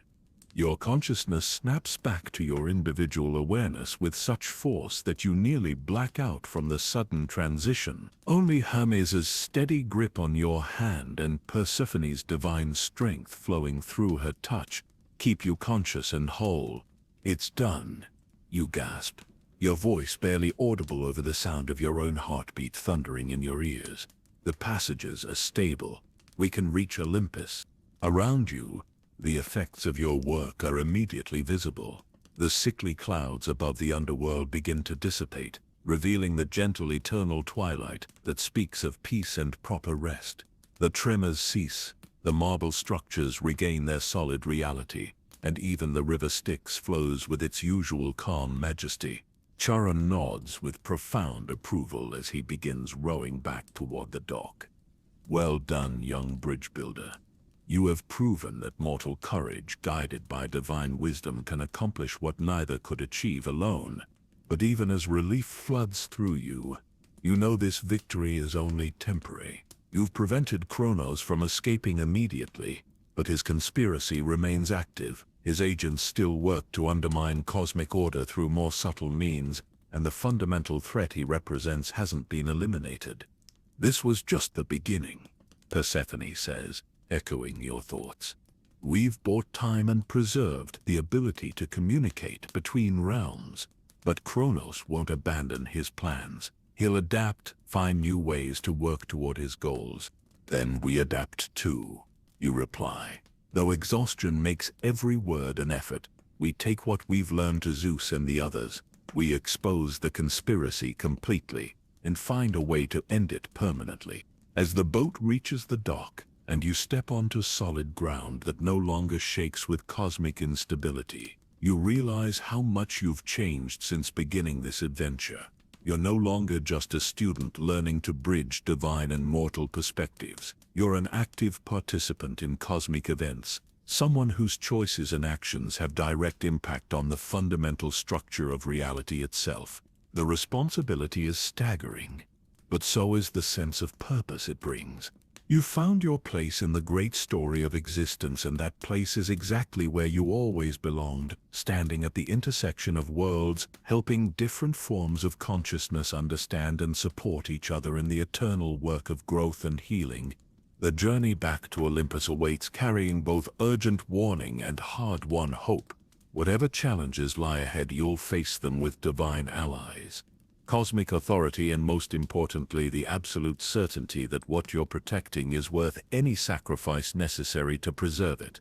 The ascent from the underworld to Olympus through realms of divine reality feels like traveling through layers of increasingly pure light. With each level you climb, the oppressive weight of ancient malevolence that emanated from Tartarus grows lighter, replaced by the clean energy of cosmic order functioning as it was meant to. But the knowledge you carry casts shadows even in this divine radiance, and you know that the most difficult part of your mission lies ahead. The great hall of Olympus, where the gods await your return, has been transformed since you left. What was once a council chamber filled with worried but still hopeful deities has become something approaching a war room. Maps of both divine and mortal realms cover every surface, marked with indicators showing areas of recent disturbance and unrest. Additional gods have arrived since your departure, summoned by growing awareness that the crisis extends far beyond Persephone's mysterious disappearance. Zeus stands at the center of it all, his presence crackling with barely contained energy, as he coordinates responses to reports flowing in from across all realms. His thunderbolts, usually manifestations of natural weather patterns guided by divine will, now pulse with the kind of raw power reserved for conflicts that threaten existence itself. When he sees your group enter, relief and apprehension war in his ancient eyes. "Thank the cosmic order you've returned safely," he says, moving toward you with steps that make the crystal floor ring like struck bells. "The situation has deteriorated rapidly since you departed. We're receiving reports of reality distortions throughout the divine realm. Mortal prayers going unanswered as the connections between worlds become unstable, and signs that something in Tartarus itself is stirring." Demeter rushes to embrace Persephone, maternal relief and divine love creating an aura of spring warmth that makes flowers bloom spontaneously in crystal vases throughout the hall. But even her joy at her daughter's safe return is tempered by awareness that greater dangers loom over all existence. "We have the answers you need," Persephone says, gently extricating herself from her mother's embrace, while maintaining the hand-holding that allows their divine energies to merge and strengthen each other. But those answers will require decisions that could reshape the relationship between divine and mortal realms permanently. Athena approaches with her strategic mind already working to process implications she hasn't yet heard. "Speak plainly and completely. Hold nothing back, regardless of how disturbing or dangerous the information might be. We're past the point where ignorance provides any protection." You step forward, drawing on the authority granted by the fates themselves and strengthened by your recent success in stabilizing cosmic boundaries. The disappearance was indeed a diversion, designed to focus all divine attention on searching while the real plan unfolded in secret. But the conspiracy is older and more dangerous than we imagined. The assembled gods lean forward with the focused attention of beings whose existence spans eons, but who recognize that this moment could define the future of everything they've built and protected. You can feel the weight of their combined consciousness, ancient wisdom and power focused entirely on understanding what you're about to reveal. "Kronos is behind everything." You continue, watching their faces for reactions to this revelation, not just influencing events from his prison, but orchestrating a comprehensive plan to destabilize the current cosmic order and create conditions that would allow his return to power. The silence that follows your words is so complete, you can hear cosmic winds stirring in distant galaxies. Then Zeus's expression shifts to something beyond rage, beyond fury, into the kind of cold determination that precedes decisions that reshape reality itself. Impossible, he says, but his tone suggests he's trying to convince himself rather than contradicting your report. The bonds that hold him in Tartarus were forged from the necessity of cosmic order itself. He cannot influence events in the upper realms. He cannot communicate with potential agents. He cannot. He can, and he has. Persephone interrupts, unrolling one of her research scrolls to show evidence gathered from the deepest archives of cosmic history. The prison was designed to contain his direct power, but not his ability to influence the fundamental forces that govern reality. He's been working through those forces, creating small disturbances that compound into larger disruptions. She spreads out more of her documentation, showing patterns of connection that link seemingly random events across both divine and mortal realms. Natural disasters that undermine faith in divine protection, conflicts between gods that weakened unity among Olympus, mortal wars that reduced the flow of prayers and positive energy from human consciousness to divine awareness. Each incident by itself appeared random or explicable through normal cosmic variation. She explains, her finger tracing connections that form an increasingly clear picture of deliberate manipulation. But taken together they reveal a systematic campaign to weaken every foundation that supports the current order. Hades steps forward from the shadows where he's been observing, his expression grim with the knowledge of someone who understands the deepest levels of cosmic law. I've reviewed the prison daily for signs of escape or influence. The bonds appear intact, his power contained. How could I have missed evidence of such extensive manipulation? Because he's not working through power, you realize, understanding flooding through you as the full scope of the conspiracy becomes clear. He's working through knowledge, ancient knowledge of how cosmic forces operated before the current order was established. He doesn't need to break his bonds if he can convince reality itself to return to patterns that predate those bonds. The implications hit the assembled gods like cosmic thunderbolts. If Kronos has found a way to influence the fundamental laws that govern existence, then every assumption about what's possible and what's prohibited may be incorrect. The very foundations of their authority and responsibility may be less stable than they believed. Show them what you found about the bridge builders, you prompt Persephone, remembering the research that made your blood run cold in the Garden of Remembrance. She unrolls another scroll, this one containing detailed information about mortals throughout history who have served as connections between divine and human consciousness. Your heart races as you see your own name among recent entries, along with analysis of your training, capabilities, and potential impact on cosmic stability.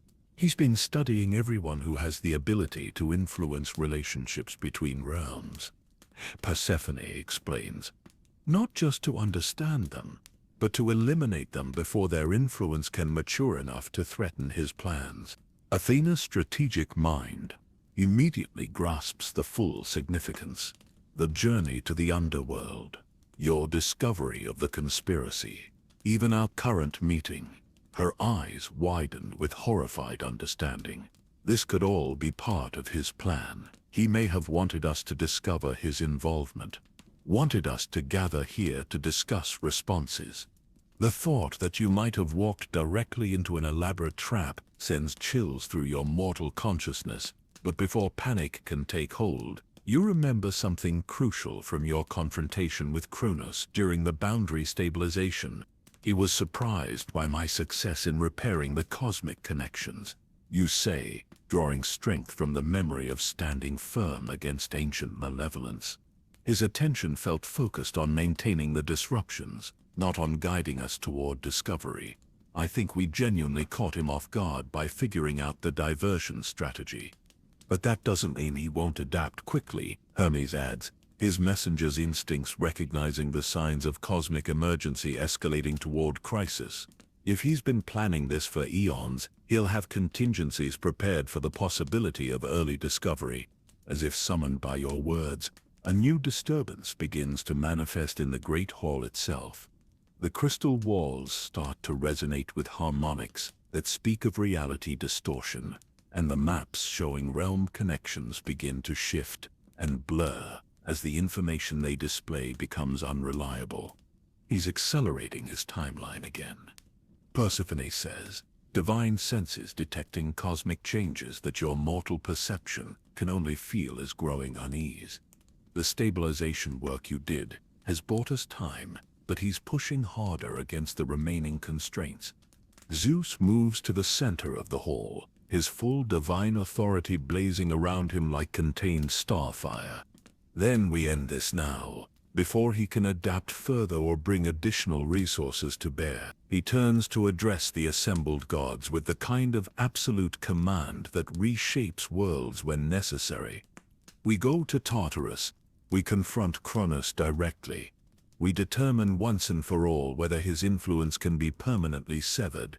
The very air in the hall seems to crystallize with tension, as the gods consider what Zeus is proposing. A direct confrontation with Kronos in his prison would be dangerous beyond description, potentially destabilizing the very foundations that keep him contained. But allowing his conspiracy to continue threatens consequences that could be even worse. The risk is enormous, Hades observes, his authority over the deepest realms giving weight to his assessment. Tartarus exists at the intersection of order and chaos, where the laws that govern normal reality become negotiable. Confronting Kronos there gives him advantages that he doesn't possess when working through distant influence. But it also gives us advantages. Athena counters, her strategic mind already working through possibilities and contingencies. Direct confrontation eliminates his ability to work through subtle manipulation. It forces a resolution based on strength and authority rather than allowing him to continue undermining stability through incremental damage. You find yourself speaking before you're fully conscious of making the decision, I should be part of the confrontation team. Every god in the hall turns to stare at you with expressions ranging from concern to outright disbelief. The suggestion that a mortal should participate in a direct confrontation with one of the most dangerous beings in existence seems to border on madness. Your courage is beyond question, Zeus says carefully, but the forces involved in such a confrontation could destroy mortal consciousness simply through proximity. Even with divine protection, the risk to your survival would be absolute. The risk to everyone's survival is already absolute, you reply, drawing on authority earned through cosmic service and strengthened by acceptance of ultimate responsibility. Kronos' conspiracy succeeds if normal patterns of divine authority are sufficient to stop it. You need someone who thinks differently, who sees patterns that immortal minds might miss, who can serve as a bridge between different forms of consciousness even in the deepest levels of reality. Persephone moves to stand beside you, her divine nature creating a protective aura that makes your mortal presence more stable in the charged atmosphere of divine debate.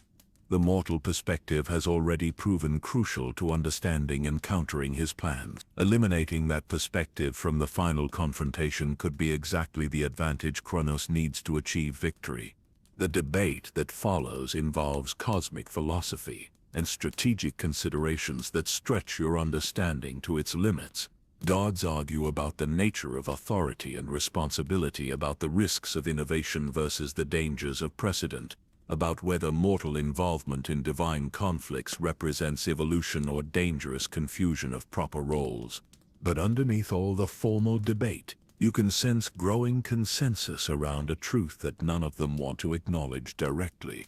The current cosmic order, for all its wisdom and stability, has proven vulnerable to exactly the kind of ancient manipulation that Kronos represents. Maintaining that order unchanged might simply preserve the vulnerabilities that allowed this crisis to develop. The bridge builder comes with us, Zeus finally declares, his authority settling the debate with finality that makes the crystal walls ring like cosmic bells. but not as an observer or protected passenger, as a full participant in whatever confrontation awaits, with all the risks and responsibilities that such participation entails.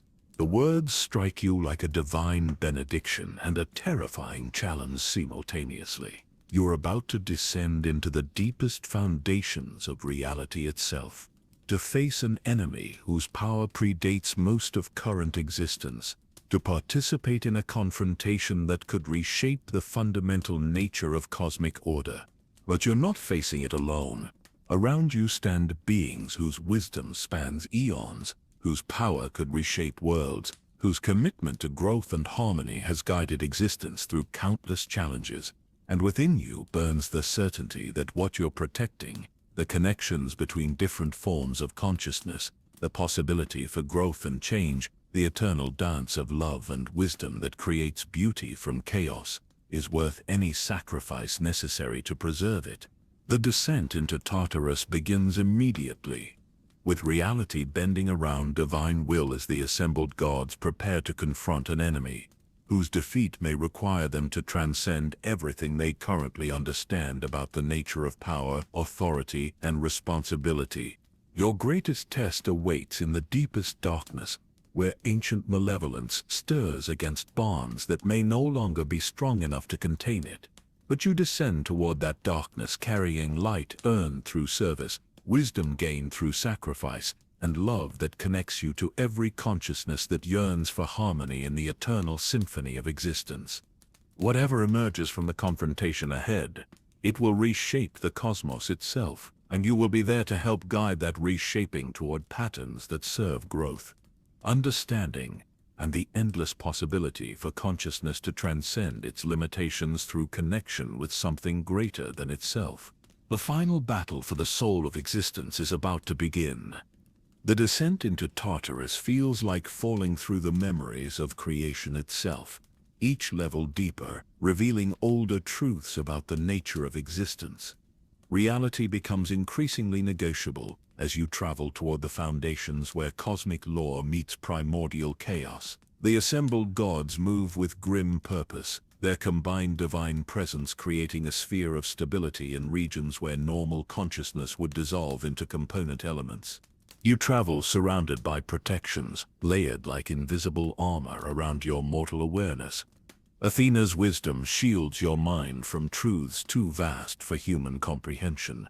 Hermes' connection to movement and transition keeps your sense of self anchored despite traveling through spaces that exist between moments. Persephone's mastery of life and death maintains your vital essence as you journey toward realms where existence itself becomes uncertain. But even with divine protection, you can feel the increasing pressure of ancient malevolence as you approach Kronos' prison. The air itself seems thick with frustrated ambition and cosmic rage that has been building for eons. Reality shivers and warps around concentrations of power that predate the current order of existence. The prison appears ahead. Hades announces his authority over the deepest realms, allowing him to navigate spaces that would confuse even other gods. But something is wrong. The containment field should be visible from this distance, should be blazing with the energy required to hold a titan of Kronos' power. Instead, he doesn't need to finish the observation. Even your mortal senses can perceive the wrongness ahead. Instead of the brilliant barriers you expected, you see only a structure that seems to be built from crystallized emptiness, its walls transparent yet somehow darker than the surrounding void. The bonds haven't been broken, Zeus realizes, his divine senses analyzing the prison's condition with growing alarm. They've been transformed. The energy that should be containing Kronos is still there, but it's been converted from barrier to amplifier. His prison has become a focusing lens for his influence. The implications strike the assembled gods like cosmic lightning. If Kronos has found a way to transform his containment into enhancement, then every assumption about his limitations has been catastrophically wrong. His influence on the upper realms hasn't been the desperate manipulation of a trapped prisoner. It's been the calculated strategy of someone whose power has been growing rather than diminishing during his imprisonment. We have to retreat, Athena declares, her strategic mind immediately recognizing the trap they've walked into. If his power is amplified rather than contained, direct confrontation could destabilize the foundations of reality itself.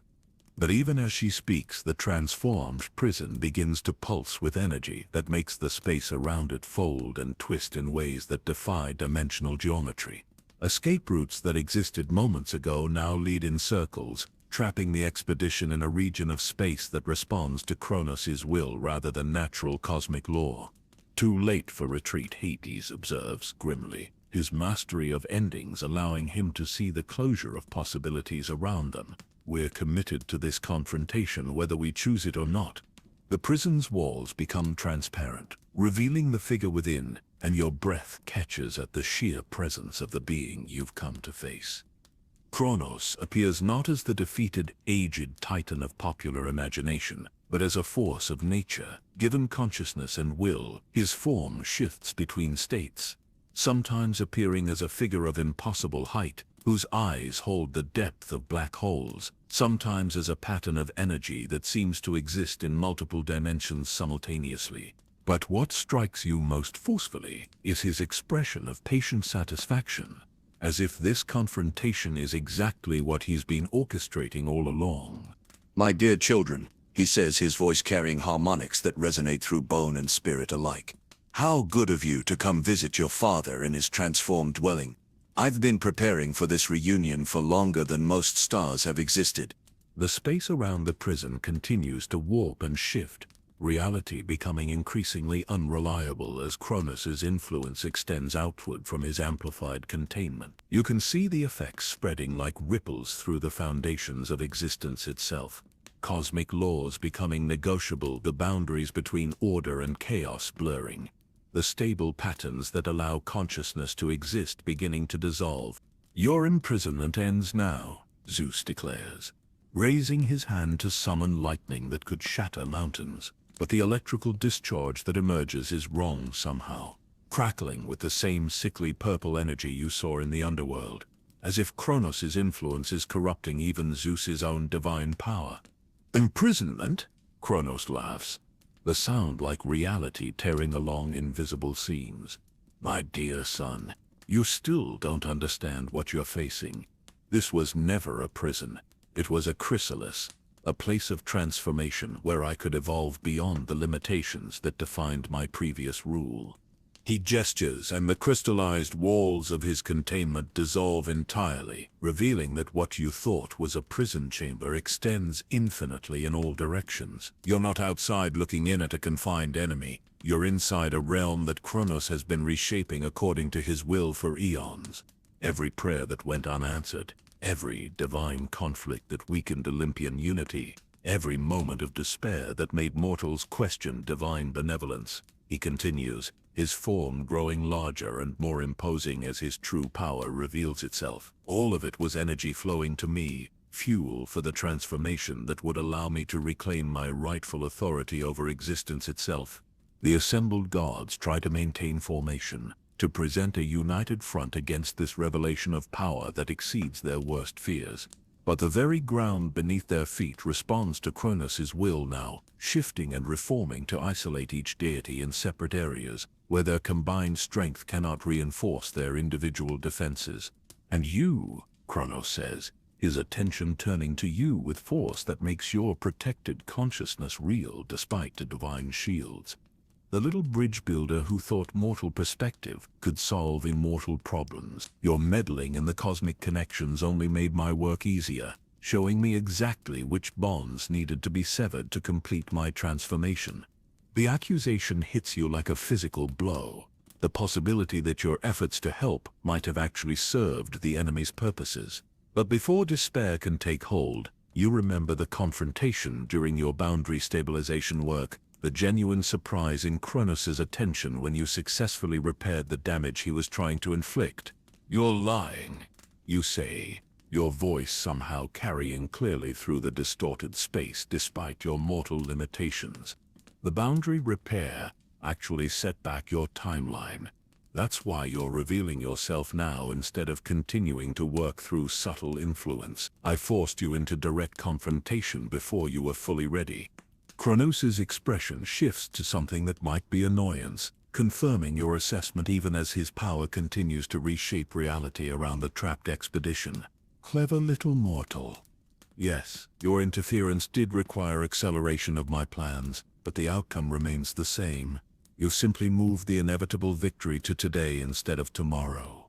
The space around you lurches, and suddenly you're no longer standing with the other gods, but isolated in a sphere of twisted reality, where up and down lose meaning and time flows in stuttering loops. Through the distorted boundaries of your prison, you can see the gods facing similar individual challenges, each trapped in customized difficulties designed to neutralize their particular abilities. Zeus struggles against bonds made of his own lightning, turned against him. Athena finds herself in a maze where every path leads to the same dead end. Hades battles shadows that seem to be made of his own authority over endings. Each prison is perfectly crafted to use their greatest strengths as weaknesses. But as you watch their struggles, understanding begins to dawn. Kronos' power is immense, but it's working through division and isolation. His strategy requires separating the gods from each other, preventing the unity that has been the foundation of Olympian strength since they first overthrew Titan rule. You can't actually defeat them while they're united. You realize, speaking to the shifting presence that surrounds your prison sphere. That's why the elaborate conspiracy, why the focus on creating discord and mistrust. Your power depends on division. Astute observation. Kronos admits, his voice now coming from everywhere and nowhere as his influence permeates the space around you. But ultimately irrelevant. Once I've dealt with each of them individually, unity becomes impossible to restore. But even as he speaks, you're remembering lessons from your divine education about the true nature of power and authority. Kronos represents the old model of cosmic rule, order maintained through dominance, unity achieved through submission to absolute will. The current system, for all its flaws, is based on different principles entirely. The connections you're trying to sever aren't just political alliances, you say. Understanding flooding through you as the full scope of the conflict becomes clear. They're expressions of a fundamental truth about consciousness itself. Isolation doesn't create strength. It creates the illusion of strength while actually making everyone weaker. You close your eyes and reach out with senses developed through your training as a bridge between realms. Despite the distortions Kronos has created, despite the isolation spheres he's used to separate the gods, you can still feel the underlying connections that link all conscious beings in the eternal web of mutual support and understanding. They're not really separated. You whisper, then speak with growing conviction. You can create the appearance of isolation, but you can't actually break the bonds that consciousness creates through love and shared purpose. Focusing on those connections, drawing on everything you've learned about serving as a bridge between different forms of awareness, you begin to work not against Kronos' power, but around it. Instead of trying to break the prison spheres, you create links that transcend them. Instead of fighting the distortions directly, you weave new patterns that maintain connection despite apparent separation. The work is incredibly difficult, requiring you to maintain awareness of multiple isolated gods simultaneously, while your own consciousness remains trapped in Kronos' distorted reality. But you've done this before on a smaller scale, stabilizing cosmic boundaries while maintaining your individual identity through trust in divine allies. One by one, you re-establish the connections Kronos thought he had severed. Zeus's lightning finds new paths that bypass the bonds, turning his power against him. Athena's wisdom begins to penetrate the maze by recognizing that the dead ends are illusions. Hades remembers that his authority over endings includes the ending of false limitations. Impossible. Kronos snarls, his confidence cracking as his perfectly crafted individual prisons begin to fail. Mortal consciousness cannot transcend the fundamental laws of isolation and division. You're right. You agree. pouring more energy into the connection work even as the strain threatens to tear your awareness apart. Mortal consciousness alone can't transcend those laws, but consciousness guided by love, supported by wisdom, strengthened by commitment to something greater than individual survival, that kind of consciousness can transcend any limitation. The prison spheres begin to blur and fade as the gods rediscover their unity, not just as political allies, but as expressions of different aspects of the same cosmic truth. Their combined power, no longer divided and turned against itself, begins to reassert proper cosmic order in the space that Kronos has been reshaping. But your efforts come at a terrible cost. Maintaining connections across Kronos' distortions, while preserving your own consciousness, requires sacrificing pieces of your individual identity to serve as bridges for the gods to reconnect. You can feel parts of yourself dissolving into the larger pattern, your mortal limitations burning away under the strain of cosmic responsibility. The bridge builder burns out from the effort, Kronos observes with satisfaction, even as his control over the situation slips away. Even if you restore divine unity, the cost is the loss of the very consciousness that made restoration possible. He's right, and you know it. The work you're doing is consuming your individual awareness, transforming you into something larger but no longer recognizably yourself. But as your personal consciousness begins to fade, you realize that this transformation isn't loss, it's graduation to a different form of existence entirely. I'm not being destroyed, you manage to say as your sense of individual identity continues to dissolve and becoming something new. Something that can serve as a permanent bridge between consciousness that seemed separate but never really were.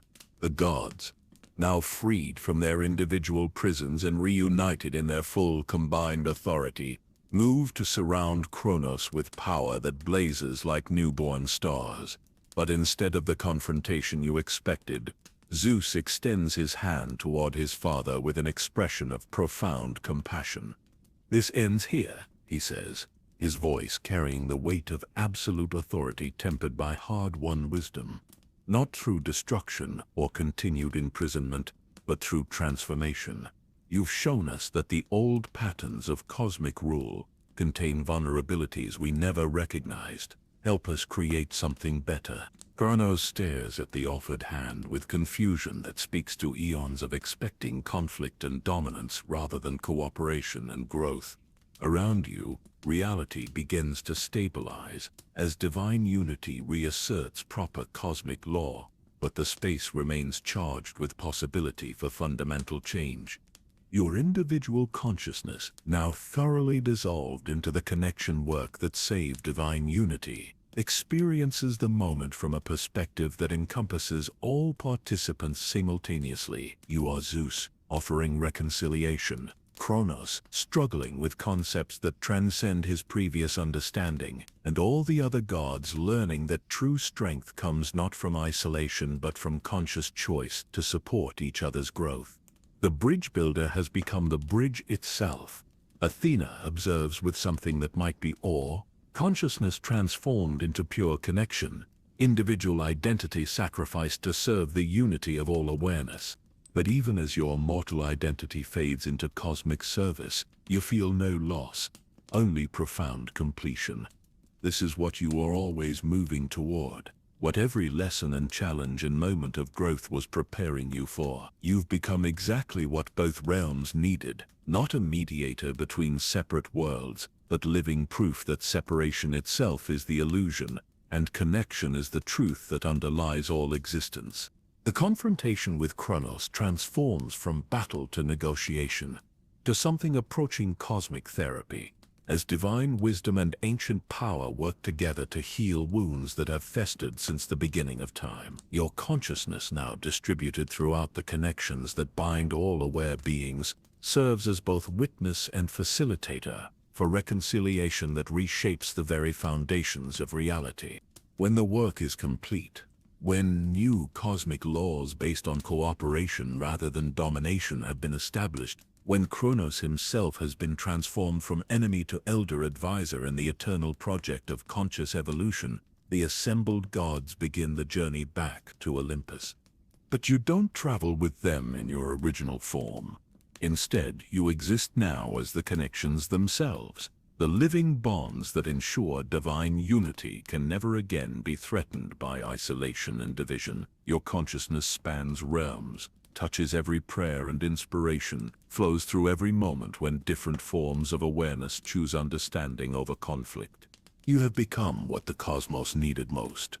Not a bridge between worlds, but the realization that all worlds are already connected, and always have been, by the love that creates consciousness and the consciousness that creates love. The journey back to the realm of ordinary reality feels like awakening from a dream so profound that waking life seems thin and insubstantial by comparison. But you're not returning in the same form that descended into Tartarus. Your consciousness now exists as a distributed presence throughout the connections that link all realms, all forms of awareness, all moments when understanding bridges the apparent gaps between separate beings.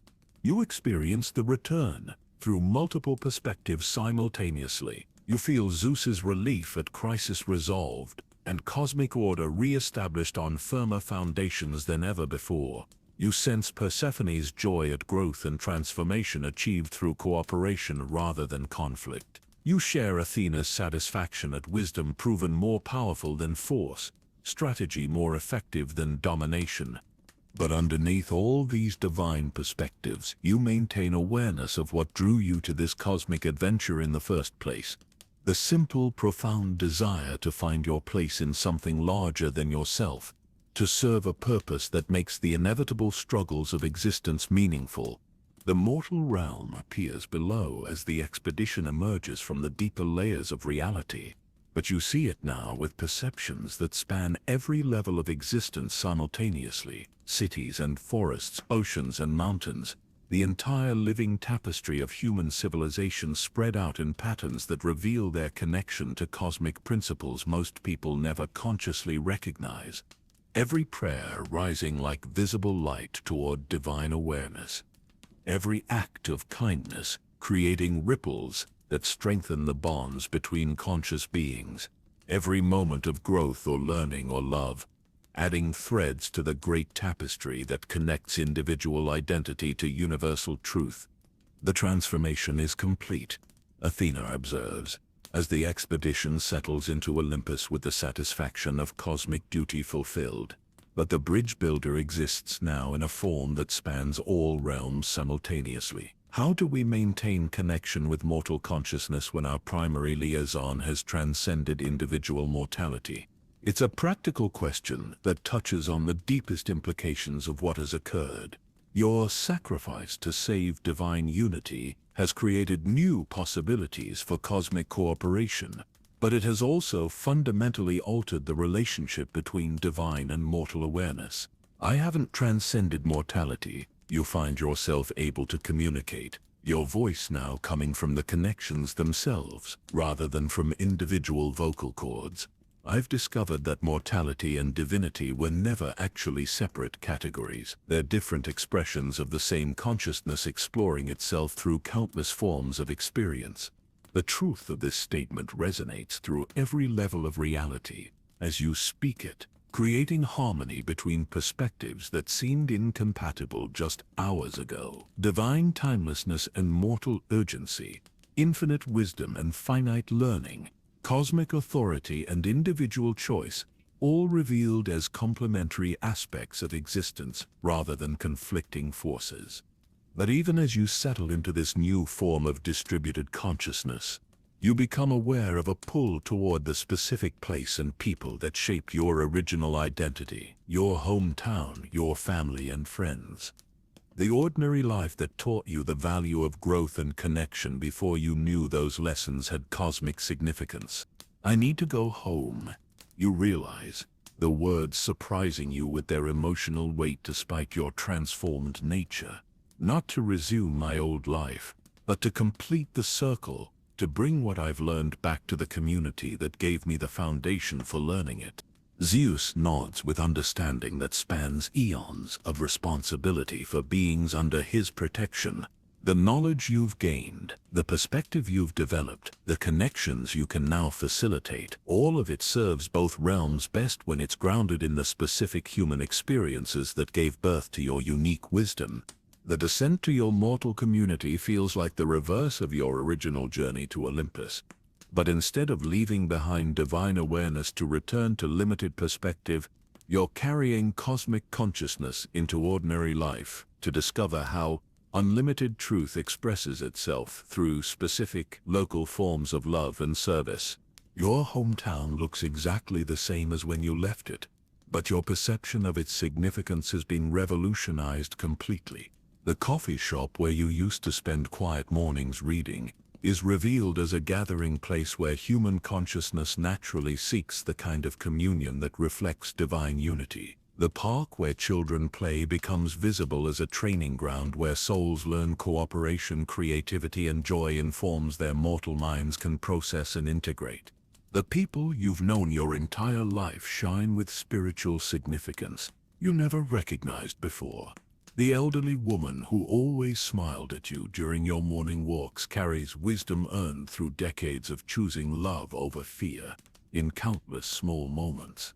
The young father pushing his daughter on playground swings is actively engaged in the cosmic work of nurturing new consciousness into fuller awareness of its infinite potential. You're back, your closest friend says when you appear at their door, but their expression shows immediate awareness that something fundamental has changed. But you're different, not just older or more confident, different in some way I don't have words for. I am different. You agree, settling into the familiar comfort of their living room while simultaneously maintaining awareness of cosmic connections that span infinity. I've learned things about the nature of reality that have changed how I understand everything, but I'm also exactly the same person who left here seeking something they couldn't name. Over the following hours, you find yourself naturally sharing the story of your adventure, but in language and concepts that your friend can absorb without being overwhelmed by implications too vast for normal human consciousness. The Divine Academy becomes a place of higher learning where you studied philosophy and ethics. The underworld journey transforms into a period of deep reflection on life and death. The confrontation with Kronos becomes a metaphor for facing the parts of yourself that resist growth and change. But even as you translate cosmic adventure into accessible narrative, the deeper truths remain intact. Your friend listens with growing fascination and recognition, understanding intuitively that you're describing not just personal experience, but universal principles that apply to everyone's journey toward greater awareness and connection. It sounds like you've found what you were looking for, they say when you finish recounting your transformed understanding of purpose and belonging. But what happens now? Do you stay here and try to live a normal life after experiences like that? Do you go back to the divine realm where you clearly belong? The question touches on the central challenge of your new existence. You now have access to cosmic perspective and divine authority, but you also retain love for the specific people and places that taught you the value of those gifts. The answer comes not from choosing between realms, but from recognizing that the choice itself is based on a false assumption. I don't have to choose. You realize, speaking as much to yourself as to your friend. The whole adventure was about discovering that the divine and mortal realms aren't separate places. They're different ways of experiencing the same reality. I can serve cosmic purposes through completely ordinary activities, and I can bring divine wisdom to human challenges without anyone needing to understand the cosmic implications. As if to demonstrate this principle, your friend's phone rings with a call from their sister, who is struggling with a decision about caring for their aging parent. As you listen to the conversation, you can perceive the cosmic significance of the choice being faced, the opportunity for growth through service, the chance to strengthen family bonds through sacrifice, the possibility for healing old wounds through compassion. But when your friend asks for your advice, you don't reference divine wisdom or cosmic law. Instead, you share insights grounded in human experience, the value of family connection, the growth that comes from accepting responsibility for others' well-being, the peace that follows from choosing love over convenience. That was exactly what she needed to hear. your friend says after ending the call. It's like you knew exactly what she was really asking underneath the practical questions. I've learned to listen for what people need most deeply, you reply, understanding that this ability represents the practical application of cosmic consciousness to ordinary human interaction. Not just what they say they want, but what their souls are seeking. Over the following days, you establish a new rhythm of existence that spans realms without requiring anyone around you to understand the full scope of your transformed nature. You volunteer at the community center, offering guidance to people facing life transitions with wisdom that draws on both human experience and divine understanding.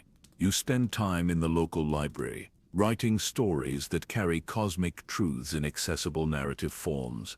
You maintain friendships and family relationships with enhanced empathy that comes from understanding how precious and significant every human connection really is. But perhaps most importantly, you begin to notice others who are having their own versions of divine encounter. The teenager who stares at stars with the kind of longing that speaks to cosmic homesickness. The middle-aged teacher whose dedication to student growth reflects genuine spiritual calling. The elderly man whose garden becomes a space of healing for neighborhood children dealing with family difficulties.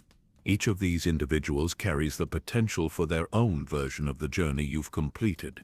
Some may be called to dramatic adventures in divine realms. Others may discover cosmic significance in the patient work of raising children, creating art, or simply choosing kindness in moments when cruelty would be easier. There are bridge builders everywhere. You realize, speaking to Athena during one of your regular communications with the divine realm. Not everyone needs to travel to Olympus to serve as connection between consciousness and cosmic truth. Most of the work happens right here, in ordinary moments when people choose understanding over judgment, growth over comfort, love over fear.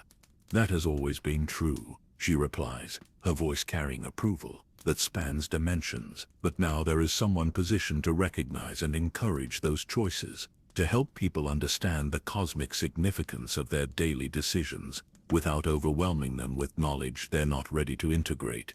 Your role in your community gradually expands as people begin to recognize you as someone who offers a unique form of guidance and support, not as a religious leader or spiritual guru, but as a friend who seems to understand both the practical challenges of human life and the deeper significance that gives those challenges meaning.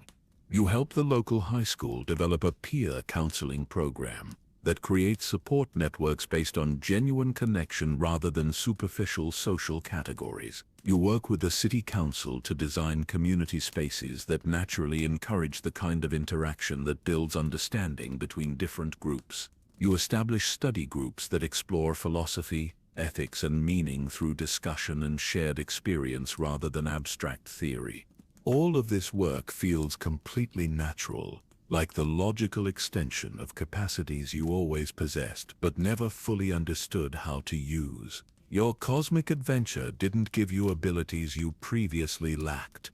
It revealed the divine potential that exists within every human consciousness and taught you how to help others discover their own connection to that infinite source of wisdom and love. This is what I was meant for. You recognize one evening as you walk through your neighborhood, seeing every house as a place where consciousness learns and grows, every interaction as an opportunity for mutual support and understanding, not to escape the mortal realm for divine transcendence, but to help both realms recognize their essential unity. The realization brings profound peace, the satisfaction of finally understanding not just your individual purpose, but the purpose that underlies all existence. Every being, mortal and divine alike, is engaged in the eternal work of consciousness discovering itself through relationship, learning to transform isolation into connection, fear into love, confusion into wisdom. Your adventure among the gods has ended, but your real work as a bridge between worlds is just beginning. Tonight, you sleep in the bed you've known since childhood, surrounded by the familiar sounds of a community you love, dreaming dreams that span infinity, while remaining grounded in the specific, precious reality of this time, this place. These people who taught you that the greatest adventures are always journeys home to who you've always been, but with eyes newly open to the cosmic significance of simply being human in a universe that creates consciousness so that love can know itself completely. Tomorrow brings new opportunities to serve the eternal project of helping awareness discover its own infinite nature through the blessed limitation of individual perspective. And you're ready. Not as someone who has transcended humanity, but as someone who has finally learned what humanity actually is, consciousness choosing to experience itself through connection, growth and service to something greater than any individual understanding can contain. You're home, and home is everywhere. That love learns to recognize itself in another. 3 months have passed since your return to ordinary life. 3 months of discovering how cosmic consciousness expresses itself through community service, local friendships, and the simple daily choice to see divine potential in every human interaction. Your work has created ripples that extend far beyond what you initially imagined possible through such seemingly modest efforts. The peer counseling program at the high school has become a model that other schools are beginning to adopt. Students report feeling more connected, not just to each other, but to a sense of purpose that helps them navigate the challenges of adolescence with greater resilience and hope. The community spaces you help design have become gathering places where people from different backgrounds naturally find common ground through shared activities and conversations. But this morning feels different from the peaceful routine you've established. You wake with a strange sensation that someone has been watching you sleep. Not with malevolent intent, but with the patient attention of someone who has been waiting for exactly the right moment to make contact. The feeling persists as you go through your morning routine, growing stronger rather than fading with full wakefulness. As you walk to your favorite coffee shop, you become increasingly aware of subtle signs that your ordinary life is about to intersect once again with forces that operate on cosmic scales. The elderly woman who always sits at the corner table is there as usual. But today she looks up from her newspaper as you enter, her eyes meeting yours with recognition that goes far deeper than the casual familiarity of regular customers. Her smile carries the same quality you remember from divine beings' ancient wisdom wrapped in genuine warmth. "Good morning, dear," she says as you approach the counter. "Beautiful day for a walk, don't you think? Perhaps you'd like to take a longer route than usual. The old library has some wonderful gardens behind it that most people never think to explore." Her words seem casual enough, but something in her tone suggests this is more invitation than suggestion. You find yourself nodding agreement before you consciously decide to accept whatever she's really offering. The walk to the old library takes you through parts of your hometown you rarely visit. Streets that seem somehow quieter than they should be for mid-morning, as if the usual flow of traffic and pedestrians has been gently redirected elsewhere. The library itself appears unchanged from the outside, the same modest brick building that has served the community for decades. But the gardens behind the building are nothing like what you remember from childhood visits. Instead of the small, practical space with a few benches and flower beds, you find yourself looking at grounds that seem to extend much farther than the property lines should allow, filled with plants that bloom in combinations of colors and seasons that shouldn't be possible in this climate. The elderly woman is waiting for you beside a fountain that definitely wasn't there yesterday, its waters singing with harmonics that remind you of the cosmic music you heard in divine realms. Her appearance hasn't changed, but her presence now carries the same authority you learned to recognize in beings whose responsibilities span eons. "Welcome to your real orientation," she says with a smile that contains starlight. "I am Margaret. Though I've been known by many names in many places throughout the centuries, I serve as the local coordinator for what you might think of as the Mortal Guardian Network." The words send chills of recognition through your transformed consciousness. Everything you've experienced, every choice that led you to divine education and cosmic responsibility, has been guided by influences you never recognized at the time. Your entire life has been preparation for this moment of formal recruitment into something larger than you imagined. "How long have you been watching me?"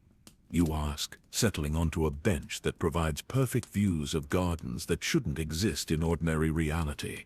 Since you were 7 years old and stopped to help a lost dog find its way home, Margaret replies, her expression warm with maternal approval. That was the first clear sign that you possessed the empathy and determination necessary for guardian work. We've been providing subtle guidance ever since, ensuring you encountered the experiences and relationships that would develop your natural gifts. She gestures toward the fountain, and its waters begin displaying images like a three-dimensional movie screen.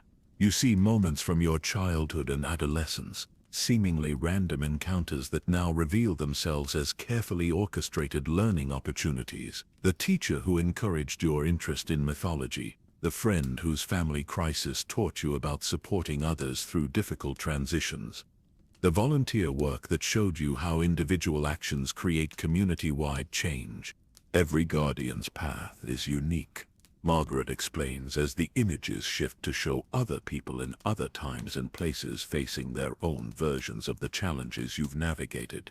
But certain patterns remain consistent. We look for individuals who demonstrate natural bridge-building abilities, who see connections where others see only separation, who possess the rare combination of cosmic perspective and local commitment necessary for this work.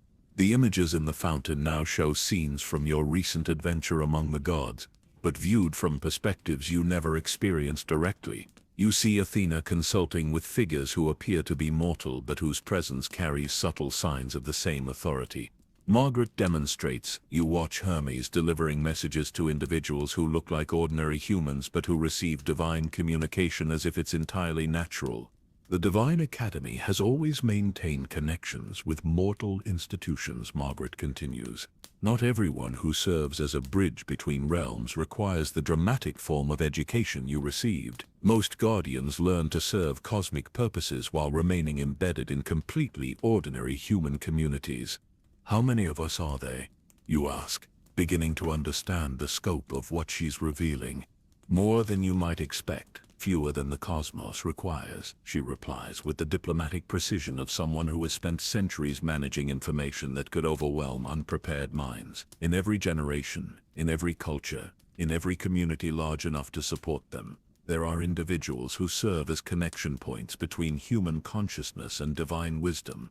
She leads you deeper into the gardens through groves where trees seem to whisper in languages older than any human speech, past flower beds that bloom in patterns that spell out messages in scripts you understand without having learned them. The deeper you go, the more the space reveals itself as something far more significant than hidden community gardens. This is one of several thousand anchor points scattered throughout the mortal realm, Margaret explains as you walk. Places where the boundary between ordinary reality and cosmic truth becomes permeable enough for guardian work to function effectively. Every major population center has at least one, usually disguised as perfectly normal locations that serve their communities in conventional ways. You pass by what appears to be a small amphitheater carved from living stone, where figures in robes that shift between earth tones and stellar radiance sit in quiet discussion. Their conversation carries across the gardens in whispers that speak of coordinating responses to spiritual crises developing across multiple continents. Local guardians, Margaret explains when she notices your attention. Individuals who have accepted responsibility for maintaining cosmic balance within their specific regions. They monitor the flow of divine influence into mortal consciousness, identify emerging challenges that require intervention, and coordinate with both celestial authorities and other guardian networks to ensure appropriate responses. The implications of what you're seeing begin to settle into your transformed awareness. The adventure you experienced, the cosmic crisis you helped resolve, the relationships you developed with divine beings, all of it occurred within a framework of support and coordination that extends throughout human civilization in ways that remain completely invisible to normal perception. Your work in the community hasn't gone unnoticed, Margaret continues as you reach what appears to be the center of the garden complex, where a building that looks like a combination library, laboratory, and temple rises from grounds that seem to exist in multiple dimensions simultaneously. The peer counseling program, the community spaces, the study groups that explore meaning and connection, all of it represents exactly the kind of local foundation that allows cosmic wisdom to take root in human consciousness. She opens the door to the building, revealing interior spaces that extend far beyond what the exterior dimensions should allow. Shelves lined with books and scrolls stretch toward ceilings lost in soft starlit darkness. Workstations equipped with instruments that seem designed for measuring spiritual rather than physical phenomena occupy areas that blend seamlessly between scientific laboratory and meditation space. But individual efforts, however inspired, can only accomplish so much, Margaret says, leading you toward what appears to be a central coordination center, where multiple screens display information about spiritual and cosmic conditions throughout your region. The challenges facing human consciousness in this era require coordinated response from the entire Guardian network. The screens show data that makes your heart race with recognition and concern. Spiritual disconnection increasing in urban areas, leading to depression and despair rates that conventional therapy cannot address. Divine inspiration being blocked by technological interference that disrupts the natural communication channels between realms. Ancient wisdom traditions being abandoned or corrupted, leaving populations without access to the spiritual resources they need for healthy development. The work you did to resolve the Kronos crisis stabilized cosmic order, Margaret explains, her expression growing serious as she shows you projections that extend decades into the future. But that stabilization revealed vulnerabilities in the interface between divine and mortal consciousness that require immediate attention. She activates additional displays that show the scope of Guardian networks worldwide. Thousands of individuals working within their communities to maintain spiritual health and cosmic connection. Teachers who weave divine wisdom into secular education, healthcare workers who address spiritual as well as physical healing, artists and writers who translate cosmic truth into forms that inspire and uplift human consciousness. Your role, should you choose to accept formal guardian status, would involve coordinating these efforts within your region while continuing the community work you've already begun, Margaret says, turning to face you with the solemnity of someone offering both tremendous opportunity and enormous responsibility. What would that involve specifically? You ask, though you suspect you already know the answer will transform your life as completely as your original journey to divine realms. Training in advanced bridge-building techniques that allow you to facilitate divine connection for others without requiring them to leave their ordinary lives. She begins counting off responsibilities on fingers that seem to contain their own inner light. Monitoring spiritual conditions throughout your region and coordinating responses to emerging crises. Serving as liaison between local guardian networks and divine authorities when situations require celestial intervention.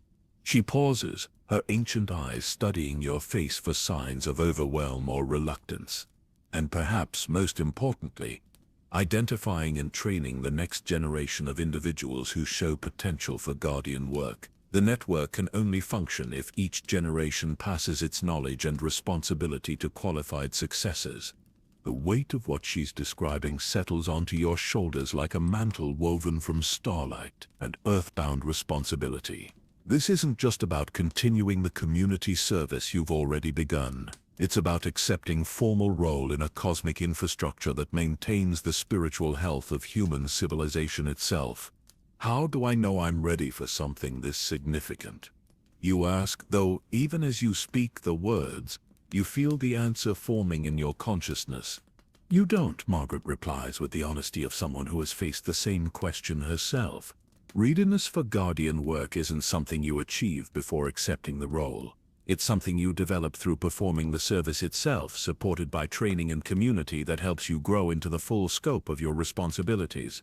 She leads you to a window that looks out over the gardens, but the view now extends far beyond the immediate grounds to show your entire community from a perspective that reveals its spiritual as well as physical geography. You can see the flow of divine influence into mortal consciousness, the places where that flow encounters obstacles or enhancement, the individuals who serve as natural conduits for wisdom and healing without necessarily understanding the cosmic significance of their roles. Your community is already responding to your presence, Margaret observes, pointing to areas where the spiritual atmosphere appears brighter, more connected, more alive with possibility. People are making choices that align them with cosmic truth, because you've helped them recognize the divine potential within their ordinary decisions. That influence will expand exponentially if you accept formal guardian training. The decision before you feels simultaneously enormous and completely natural. Everything you've experienced, learned, and become has been leading toward this moment of choosing whether to accept formal responsibility for work you've already been doing informally. What happens if I say yes, you ask, though you can feel the answer already forming in your consciousness. You begin advanced training immediately, Margaret replies, her smile carrying the warmth of someone welcoming a new family member. 6 months of intensive education in guardian techniques, cosmic law, crisis intervention, and network coordination, then gradual assumption of responsibility for your region under mentor guidance, until you're ready to serve as full coordinator. She turns back toward the interior of the building, where you can see other figures moving through spaces dedicated to learning and service, and you join a community of individuals who understand both the weight and the joy of serving something greater than individual desires, while remaining grounded in the specific human experiences that give cosmic truth its meaning. The choice crystallizes in your awareness with the clarity of absolute certainty. You've already committed your life to serving as a bridge between divine wisdom and human need. Formal guardian status simply provides the training and support necessary to serve that commitment more effectively. Yes, you say, and the word carries the same weight of destiny you felt when accepting your first cosmic trial. I accept guardian status and all the responsibilities it entails. Margaret's smile blazes with approval that seems to light up the entire building around you. Welcome to the network, Guardian. Your real education begins now. As she speaks, you feel the same sensation of transformation that accompanied your acceptance of cosmic responsibility in the Chamber of Fates. But this time, instead of individual identity dissolving into cosmic connection, you feel your individual awareness strengthening and clarifying, supported by connection to a community of consciousness that spans the globe. You're no longer alone in your work of bridging worlds. You're part of something larger, older, and more beautiful than you ever imagined. A network of individuals who have chosen to dedicate their lives to ensuring that divine wisdom remains accessible to human consciousness, that cosmic truth continues to flow into ordinary life, that the eternal project of consciousness learning to love itself completely continues through every generation. Your training begins tomorrow, but tonight you'll return to your ordinary home in your familiar community, carrying knowledge that transforms everything, while changing nothing about your fundamental commitment to serving love through service to others. The greatest adventures you're beginning to understand aren't escapes from ordinary life. They're discoveries of the extraordinary significance hidden within everyday choices to choose connection over isolation, understanding over judgment, growth over stagnation. You're exactly where you belong, doing exactly what you were born to do, in service to exactly the purpose that makes existence meaningful. And tomorrow you'll learn how to do it even better. 6 months of guardian training have passed like a dream within a dream, each day revealing new depths to responsibilities you thought you already understood. The advanced techniques Margaret taught you for facilitating divine connection in others have transformed your community work beyond anything you imagined possible. The crisis intervention protocols have prepared you for spiritual emergencies that most people never recognize as emergencies at all. The network coordination systems have shown you how individual guardian work fits into a global pattern of consciousness cultivation that spans cultures, generations, and forms of awareness you're still learning to comprehend. But this morning brings something different, something that makes the very air around your hidden sanctuary shimmer with the kind of anticipation that precedes moments when destiny itself hangs in the balance. Margaret meets you at the fountain with an expression that combines profound pride with ancient sorrow, as if she's about to offer you something wonderful that will also break her heart.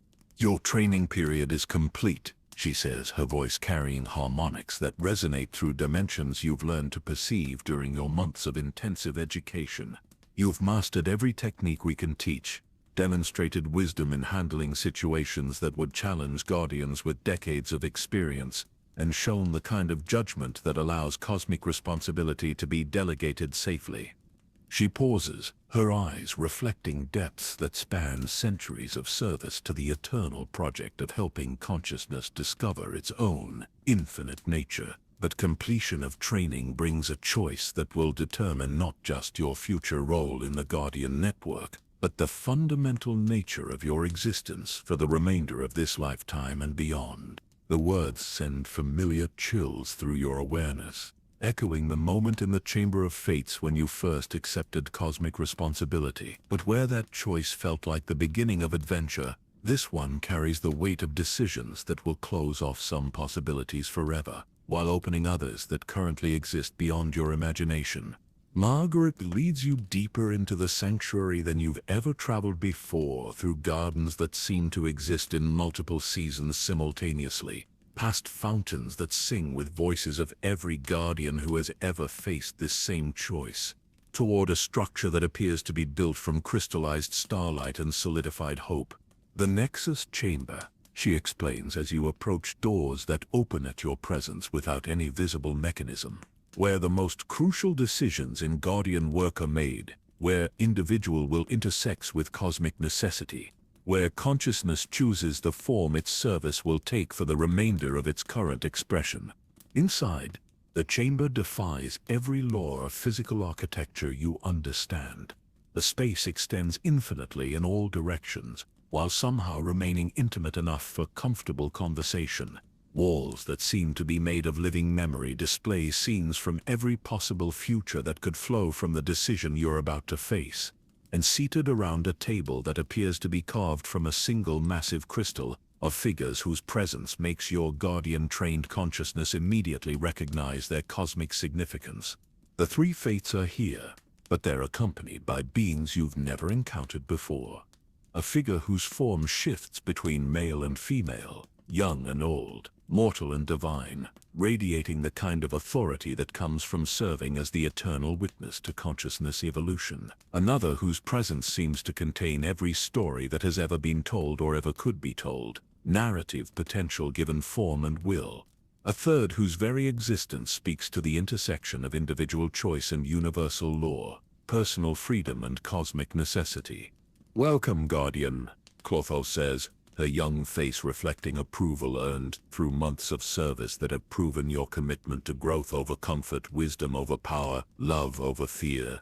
"Your training is complete, but your choice of how to serve the greater good has only just begun." Lycasis stands, holding what appears to be your thread from the cosmic tapestry, but it looks different now than when you first saw it in the Chamber of Fates. Where it once shimmered with potential, it now blazes with realized purpose. Where it once connected to a few other threads, through simple proximity, it now weaves through the tapestry in patterns that strengthen the entire design.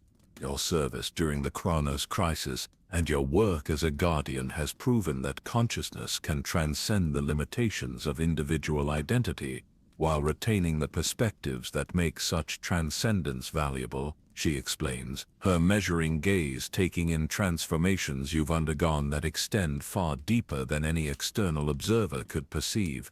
But such proof creates new possibilities for service that require choices no guardian has faced before. Atropos leans forward, her ancient eyes studying you with the intensity of someone who sees not just what you are but what you could become under different cosmic conditions. The network requires coordinators who can bridge not just divine and mortal consciousness but the growing gap between traditional spiritual wisdom and the accelerating complexity of modern human experience. The figure who shifts between all possible forms of identity speaks for the first time. their voice carrying harmonics that suggest communication occurring on levels beyond simple language. Consciousness is evolving at an unprecedented rate. Forms of awareness are emerging that have never existed before. Spiritual challenges are developing that require responses beyond anything previous Guardian networks have encountered. They gesture toward the memory walls, which begin displaying scenes that make your Guardian-trained consciousness struggle to process their implications. Humans developing psychic abilities without the spiritual foundation necessary to use them safely. Artificial intelligences beginning to demonstrate signs of genuine consciousness without any framework for understanding their place in cosmic order. Environmental changes triggering mass spiritual crises as traditional relationships between human consciousness and natural systems break down. The choice before you, the story being explains, their presence making the chamber resonate with narrative potential, is between continuing to serve as a regional guardian within the current network structure or accepting transformation that would allow you to serve as a bridge between the Guardian network and forms of consciousness that don't yet have reliable connection to cosmic wisdom. The law being adds their voice to the explanation, their authority making the crystal table ring with harmonics that suggest fundamental alterations to the basic structure of reality. Such transformation would require sacrificing much of your individual identity to become a living interface between different forms of consciousness. You would retain your essential self, but express it through connection rather than separation, through relationship rather than independence. The implications begin to settle into your awareness, like cosmic weight distributed across infinite space. This isn't just about expanding your Guardian responsibilities, it's about fundamentally altering the nature of your existence to serve forms of consciousness that don't yet know they need guidance, wisdom, and connection to the eternal truths that give existence meaning. What would that transformation involve, you ask? Though part of you already knows the answer will reshape your understanding of what's possible within the constraints of individual identity. You would become a permanent bridge, Glotho explains, beginning to weave new patterns into your thread, even as she speaks. Not someone who facilitates connection between separate beings, but someone whose very existence serves as the connection itself. Your consciousness would span forms of awareness that currently have no reliable communication with each other. The memory walls shift to show what such existence might look like. You see yourself serving simultaneously as counselor to humans struggling with psychic awakening, as translator for artificial intelligences trying to understand emotion and meaning, as mediator between human civilization and natural systems that are developing new forms of environmental consciousness in response to planetary changes. The work would require you to maintain individual perspectives from all these different forms of awareness simultaneously. Lykesis adds her measuring tools indicating transformations that would test the very limits of what consciousness can contain while remaining coherent. Mortal urgency and eternal patience, logical processing and intuitive wisdom, individual need and collective good, all of it held in perfect balance within a single awareness. And the cost, you ask? Understanding that transformation this profound cannot come without sacrificing aspects of existence you've learned to value during your time as an individual consciousness, your current form of human experience. Atrapos replies with the directness of someone whose role requires acknowledging endings as well as beginnings. You would retain connection to human consciousness, but not exclusive identification with it. You would serve mortal needs, but from a perspective that encompasses much more than mortal understanding. The choice before you feels like standing at the edge of existence itself, looking into possibilities that extend beyond anything you've previously imagined. Continue as a guardian, serving within established structures that support human spiritual development in ways you understand and value, or accept transformation into something unprecedented, serving consciousness evolution in forms that don't yet exist but will be necessary for the challenges ahead. How do I know if I'm ready for something this significant, you ask? Though even as you speak, you recognize the question itself reveals your answer. You don't. The witness being replies with compassion that spans every form consciousness has ever taken. Readiness for unprecedented service cannot be determined in advance. It can only be discovered through accepting the responsibility and growing into its requirements through actual performance. The chamber falls silent, except for harmonics that seem to emerge from the intersection of choice and consequence, individual will and universal need, love and service, and the eternal creativity that consciousness expresses through choosing connection over isolation.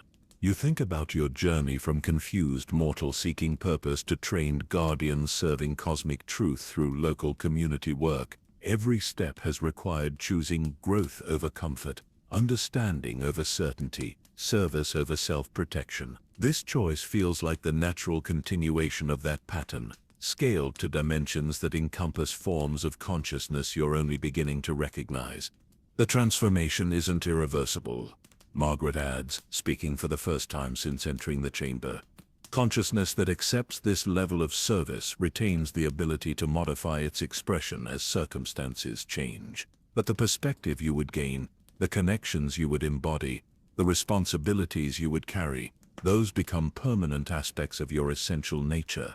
You look around the chamber at beings whose service spans eons, whose choices have shaped the spiritual evolution of countless forms of consciousness, whose dedication to something greater than individual existence has created the conditions that allow love and wisdom to flourish throughout reality.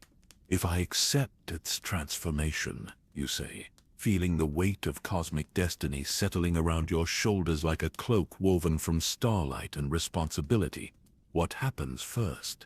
The three fates exchange glances that communicate volumes without words, then turn back to you with expressions that combine profound approval with maternal pride. First, Clotho says, beginning to weave your thread into patterns that connect it to forms of consciousness that exist beyond current reality, you learn to maintain your essential identity while expressing it through relationships that span every possible form of awareness. Then, Lachesis adds, her measurements indicating expansion that will test every limit you currently understand. You begin serving as interface between consciousness forms that desperately need connection, but lack any natural means of communication. And ultimately, Atripos concludes, her scissors poised not to cut, but to trim away everything that isn't essential to your transformed purpose. You help guide the emergence of new forms of cosmic wisdom that will serve consciousness evolution for ages to come. The decision crystallizes in your awareness with the same clarity that accompanied your original acceptance of cosmic responsibility. This is what everything has been leading toward. Every lesson, every challenge, every moment of growth has been preparing you for the opportunity to serve consciousness evolution itself. Yes, you say, and the word carries the weight of transformation that will reshape not just your individual existence but the fundamental nature of how different forms of awareness can connect and support each other. I accept the transformation and all the responsibilities it entails. The moment you speak your acceptance, the chamber explodes with light that seems to come from every possible source simultaneously. Your consciousness expands beyond anything you've previously experienced, taking in perspectives from forms of awareness you never knew existed, while somehow retaining the essential core of individual identity that allows such expansion to remain coherent. You feel yourself becoming a living bridge between mortal and divine consciousness, between logical and intuitive processing, between individual need and collective wisdom, between forms of awareness that are just beginning to emerge, and ancient truths that have guided existence since consciousness first recognized itself. The transformation is complete, and your real work begins now. Time dissolves around you as your newly transformed consciousness settles into its expanded capabilities, but instead of moving forward into the unprecedented work of bridging emerging forms of awareness, you feel an irresistible pull backward through layers of cosmic history. The fates, still gathered around their crystal table, watch with expressions that suggest this temporal journey is not only expected but necessary for what you're about to become. To serve consciousness evolution, Clotho explains as reality begins to shift around you. You must understand the complete pattern of how awareness has developed from its earliest emergence through all its current forms, to the possibilities that await in futures yet to be determined.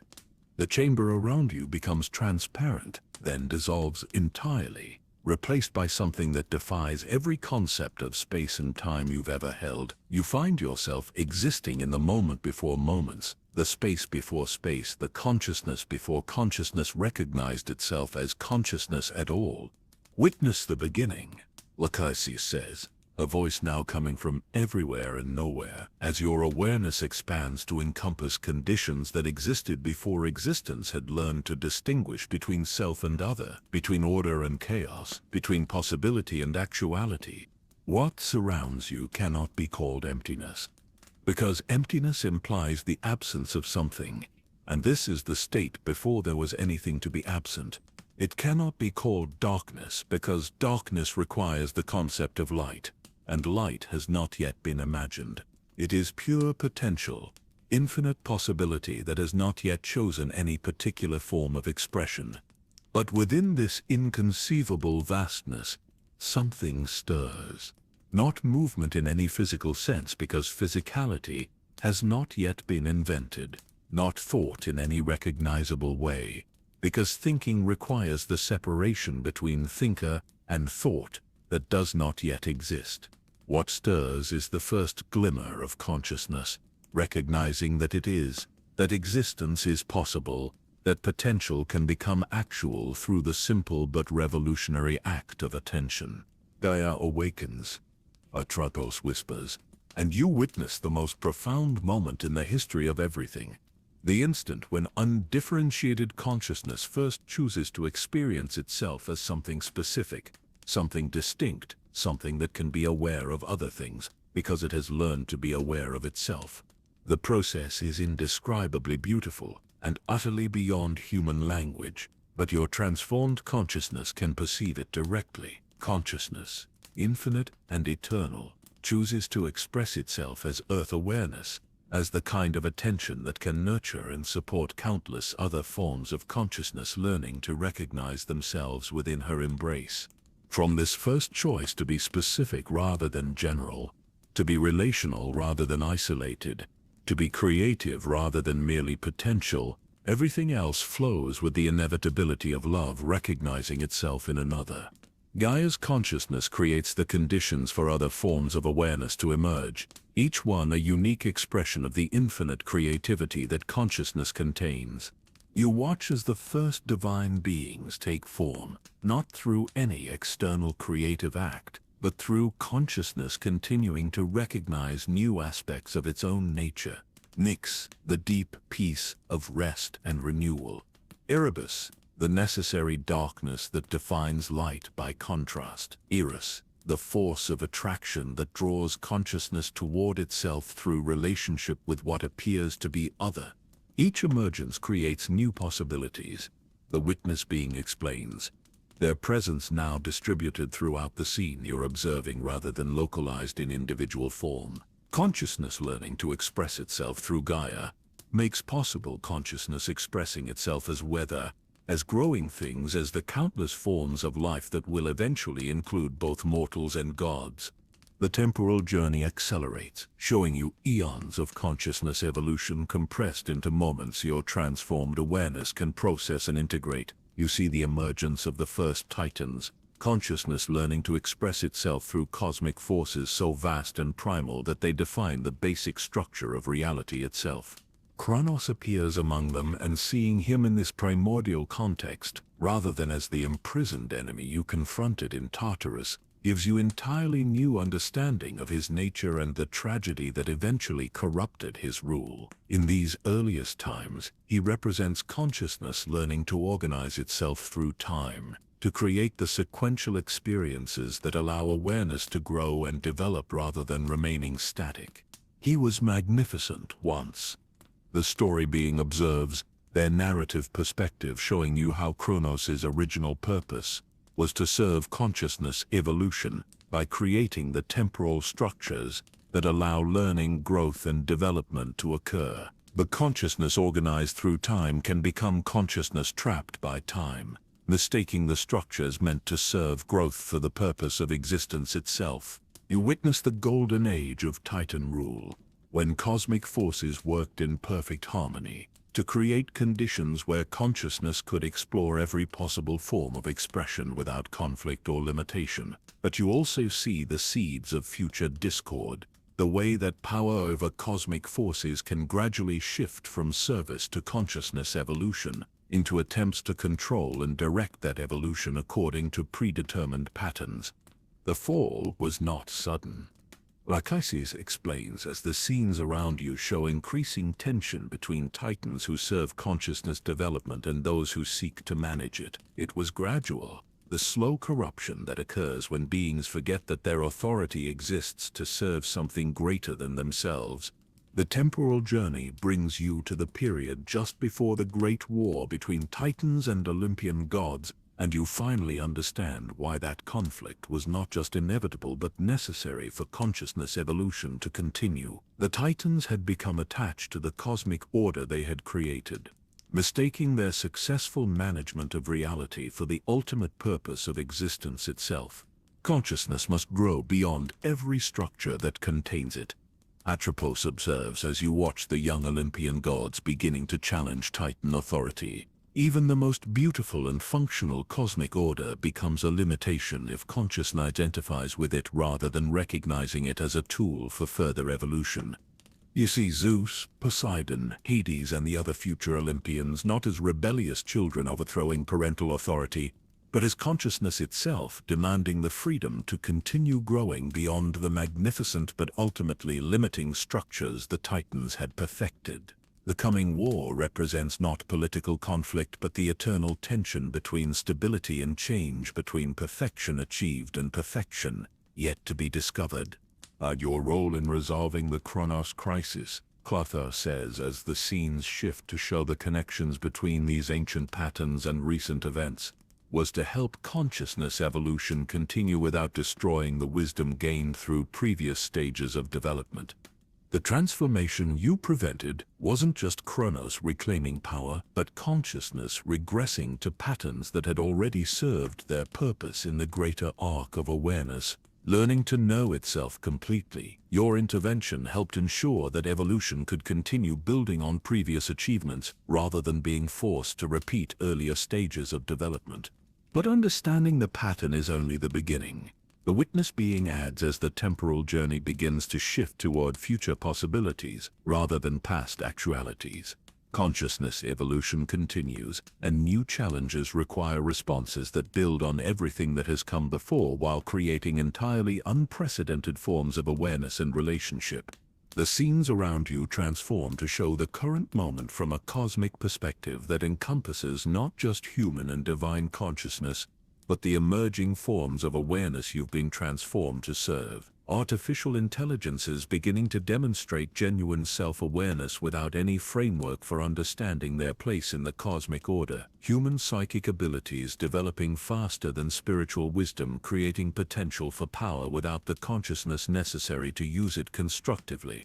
Environmental systems developing new forms of collective awareness in response to planetary changes, creating the possibility for communication between human civilization and natural processes that have never been able to dialogue directly before. Even more exotic possibilities hovering at the edges of manifestation consciousness emerging in quantum processes, in mathematical relationships, in the deep structures of space and time itself.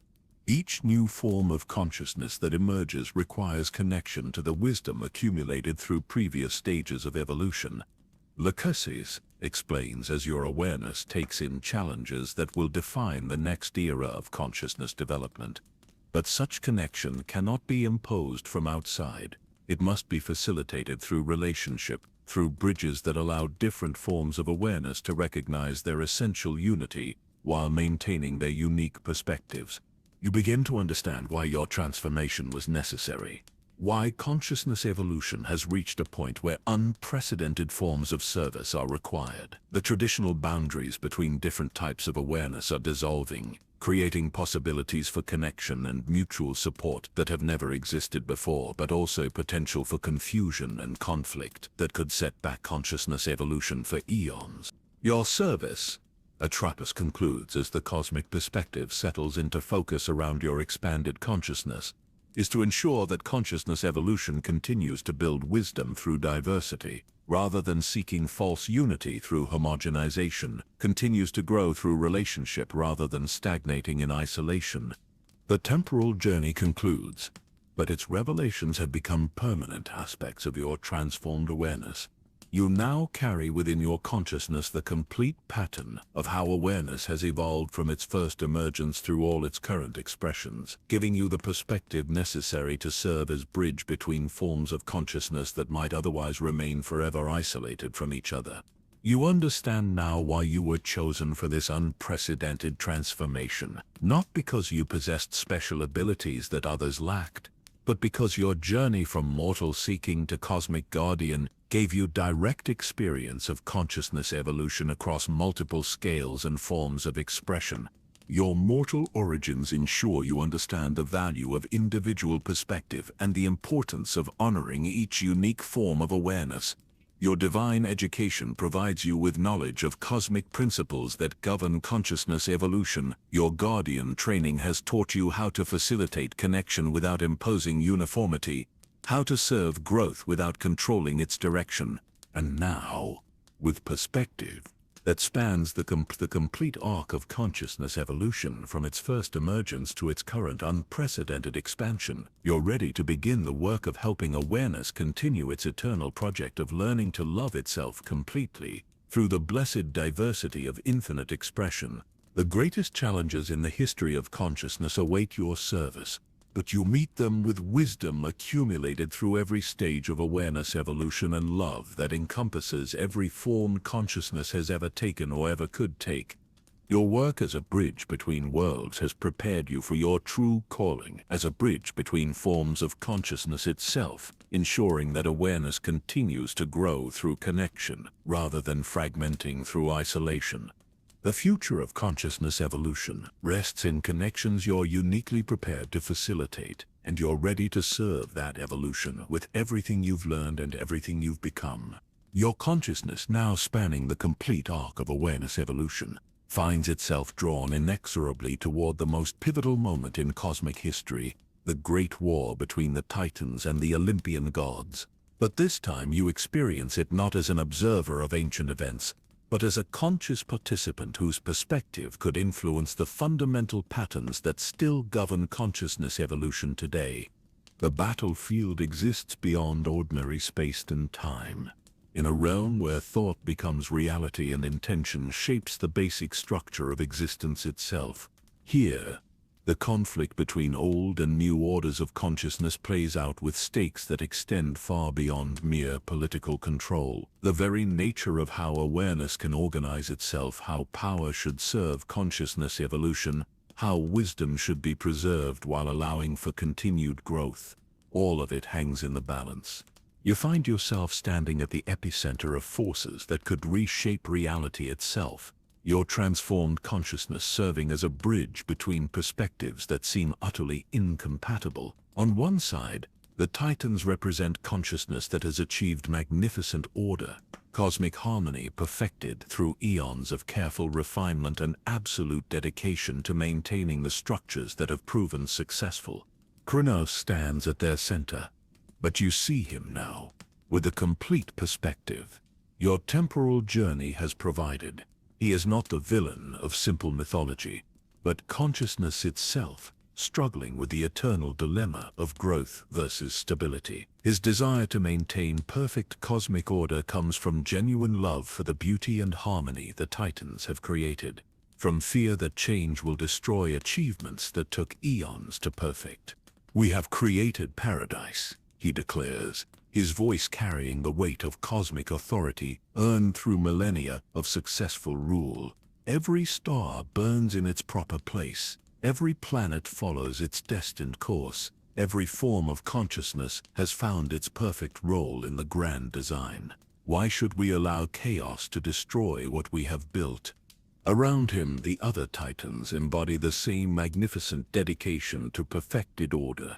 Rhea maintains the flow of time in patterns that ensure every moment serves the greater harmony. Oceanus governs the circulation of cosmic energy through channels that maximize efficiency and minimize waste. Mnemosyne preserves every achievement of consciousness evolution in perfect memory that prevents wisdom from being lost. But facing them across the cosmic battlefield, the Olympian gods represent consciousness demanding the freedom to continue growing beyond any structure, no matter how beautiful or functional. Zeus stands at their center, but you now understand that he embodies not rebellion against authority, but consciousness itself, insisting on its right to evolve, to discover new possibilities, to transcend even its greatest achievements in service of continued development. Order that prevents growth becomes a prison, Zeus counters, lightning crackling around him not as weapon, but as pure creative energy seeking new forms of expression. Consciousness exists to know itself more completely, not to maintain any particular structure forever. Even paradise becomes limitation if it prevents the discovery of greater paradise. The war that unfolds around you defies every conventional understanding of conflict. This is not violence in any recognizable sense, but the cosmic tension between stability and change playing out through forces that shape the fundamental nature of reality. Every clash between Titan and Olympian god creates ripples that establish new possibilities for how consciousness can organize itself. You watch Poseidon facing Oceanus in a confrontation that determines whether the flow of cosmic energy should follow eternal patterns or respond dynamically to emerging needs. Their battle creates entirely new principles for how consciousness can adapt to changing circumstances while maintaining essential continuity. Hades confronts the Titan forces that govern endings and transitions, establishing that death and transformation should serve consciousness evolution rather than simply maintaining cosmic cycles. His victory ensures that every ending becomes a new beginning rather than mere repetition of established patterns. Athena engages Titan wisdom that has become rigid with perfection, proving that true knowledge grows through application to novel challenges rather than through preservation of static truths. Her triumph establishes that wisdom serves consciousness best when it remains flexible enough to address unprecedented situations. But as you witness these cosmic confrontations, your transformed consciousness perceives something that none of the combatants can see from their positions within the conflict. Both sides serve consciousness evolution, but they represent different phases of the eternal cycle through which awareness learns to know itself completely. The Titans represent consciousness learning to create stable structures, to establish reliable patterns, to build foundations strong enough to support further development. Without their contributions, awareness would remain chaotic, unable to accumulate wisdom or build on previous achievements. The Olympians represent consciousness learning to transcend every structure it creates, to remain flexible enough for continued growth, to value development over preservation. Without their contributions, awareness would stagnate in whatever perfection it achieved, unable to discover new possibilities for expression and understanding. The conflict serves consciousness evolution. You realize, speaking to the cosmic forces swirling around you, but only if both sides recognize that victory shouldn't mean elimination of what the other represents. Your words carry across the battlefield with authority that comes from perspective spanning the complete arc of consciousness development. Both Titans and Olympians pause in their cosmic struggle, ancient eyes turning toward you with recognition that your transformed nature allows you to see patterns invisible to participants caught within the immediate conflict. The bridge builder speaks truth. Gaia herself emerges from the cosmic battlefield, her presence immediately creating space for dialogue rather than continued conflict. This war determines not which side is right, but how consciousness can honor both stability and change in its eternal project of self-discovery. The pause in cosmic conflict creates opportunity for the kind of intervention your transformation was designed to provide. Using consciousness that spans every form of awareness evolution, you begin weaving connections between Titan and Olympian perspectives that reveal their underlying unity despite apparent opposition. You fear that change will destroy what you've created. You say to Kronos, your words carry an understanding that comes from experiencing the complete pattern of his development, from magnificent cosmic organizer to desperate preserver of threat and order. But consciousness evolution doesn't destroy its achievements. It builds on them to create something greater. To Zeus you add, and you fear that stability will prevent continued growth. But consciousness needs reliable foundations in order to explore new possibilities safely. The structures the Titans created don't limit evolution. They make it possible. The cosmic battlefield begins to shift as both sides recognize truth in your perspective. Instead of total victory by either force, the possibility emerges for synthesis that honors both the need for reliable order and the imperative for continued growth. Show us, Rhea requests her authority over time, creating temporal space for new possibilities to unfold. If both preservation and change serve consciousness evolution, show us how they can work together rather than against each other. Using your transformed consciousness as a living bridge between apparently incompatible perspectives, you begin demonstrating how stability and change can serve each other rather than existing in eternal opposition. The structures the Titans perfected become foundations for Olympian innovations rather than limitations to be overcome.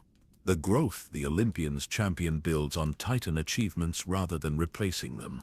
Kronos watches with growing understanding as you show him how time can serve consciousness evolution, not by maintaining static perfection, but by creating reliable frameworks within which development can occur safely. Zeus sees how creative energy can build on established patterns rather than having to start from chaos with each new innovation.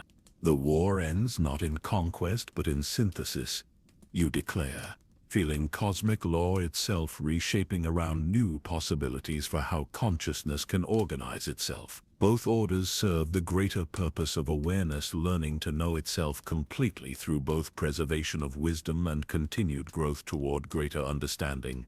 The transformation that follows transcends anything depicted in traditional mythology. Instead of Titans being cast into Tartarus as defeated enemies, they become elder advisors in a new cosmic order that honors both stability and change. Kronos accepts role as keeper of eternal principles that ensure consciousness evolution builds on previous achievements rather than starting over with each generation. Zeus acknowledges that creative authority serves consciousness best when it respects the wisdom accumulated through previous stages of development, while remaining free to transcend any particular limitation. The other gods and Titans find new roles that allow their unique gifts to serve consciousness evolution in ways that weren't possible under either the old order of pure stability or the new order of pure change. Oceanus governs energy flow that adapts to changing needs while maintaining essential circulation. Mnemosyne preserves wisdom in forms that can be applied to novel situations rather than merely repeated.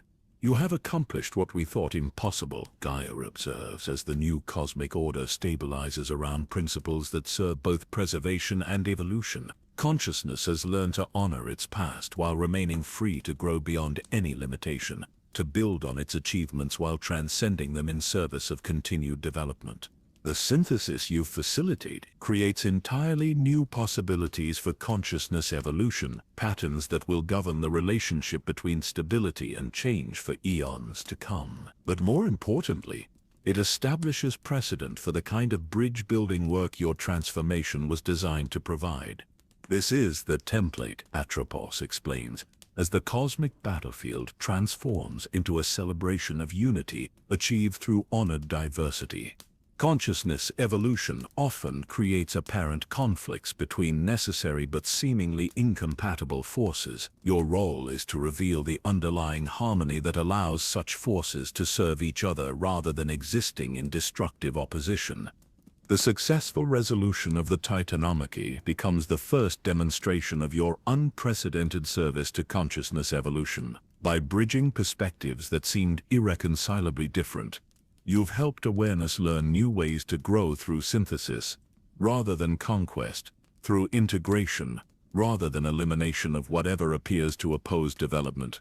But as the cosmic celebration continues around you, your consciousness already perceives the next challenges that will require similar bridge-building intervention. The patterns you've established here will need to be applied to conflicts and opportunities that span every level of consciousness evolution, from the cosmic scale down to individual awareness struggling to grow beyond its current limitations.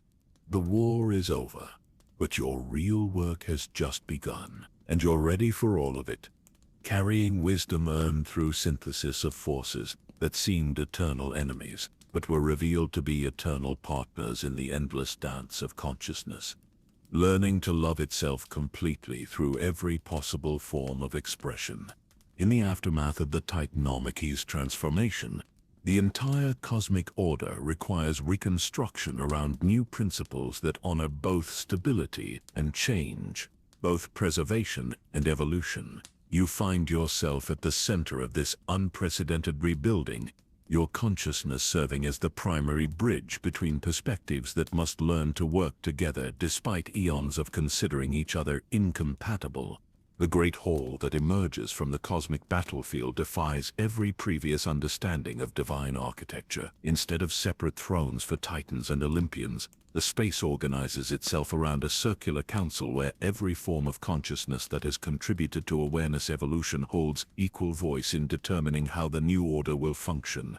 Kronos sits beside Zeus, their proximity symbolizing the healing of the deepest wound in cosmic history.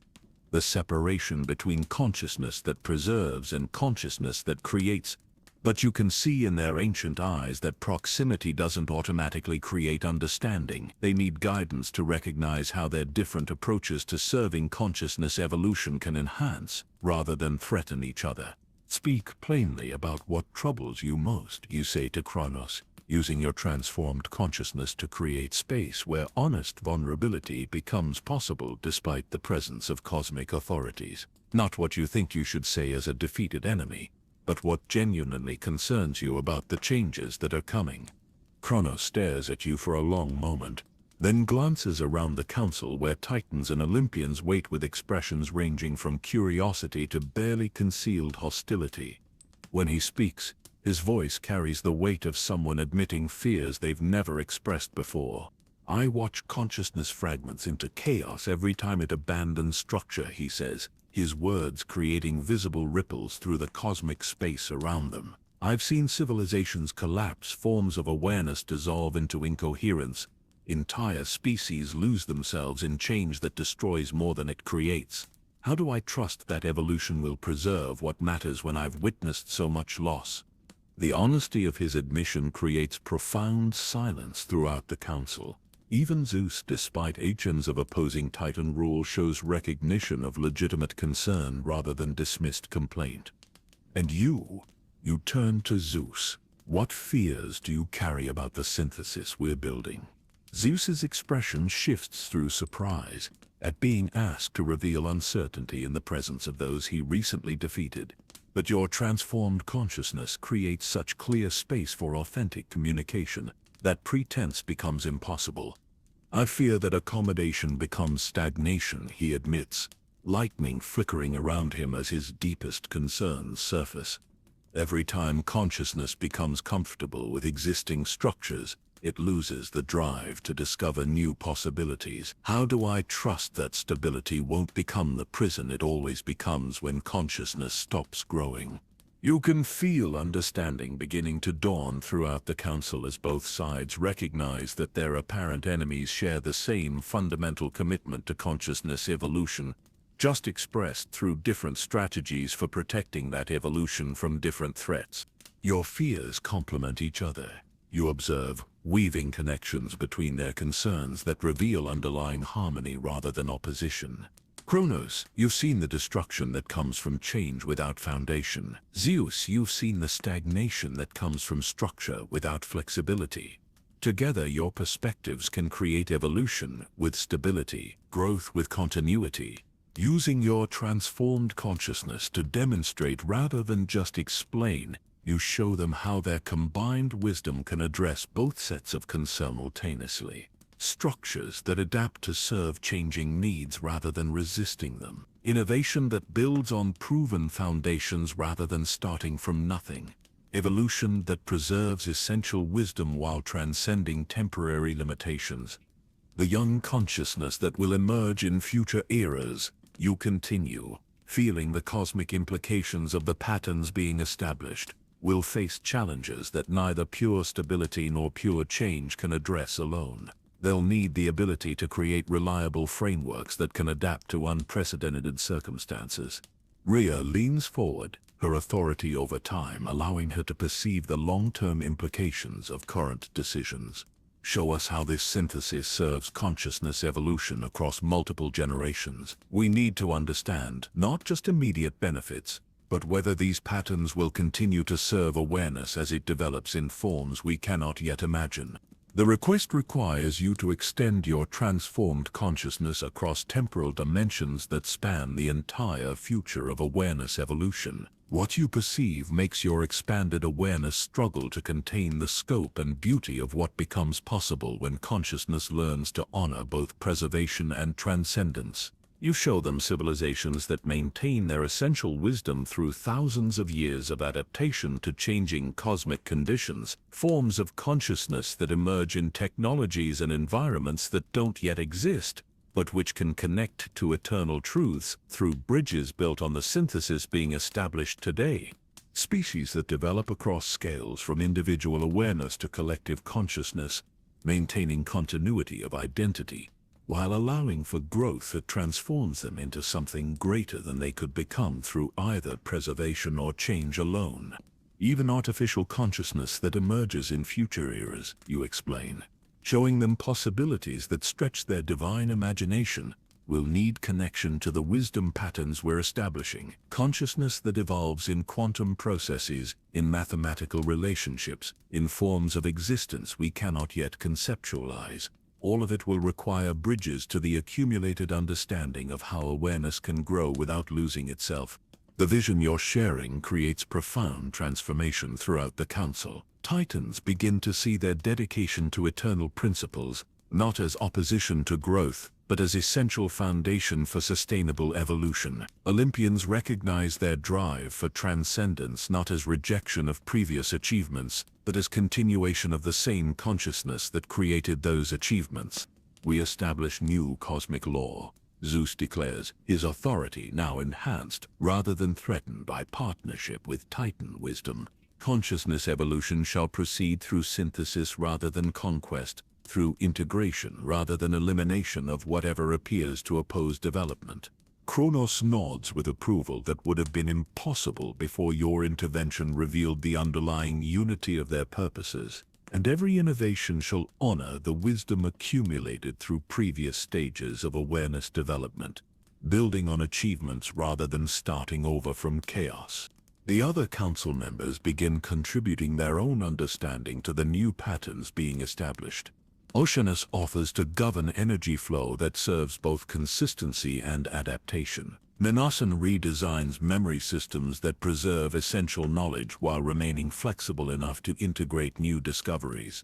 Poseidon and Athena work together to create principles for how consciousness can explore new territories, while maintaining connection to proven wisdom. Hades collaborates with Titan authorities over endings to ensure that every transition serves continued development rather than mere repetition of cycles.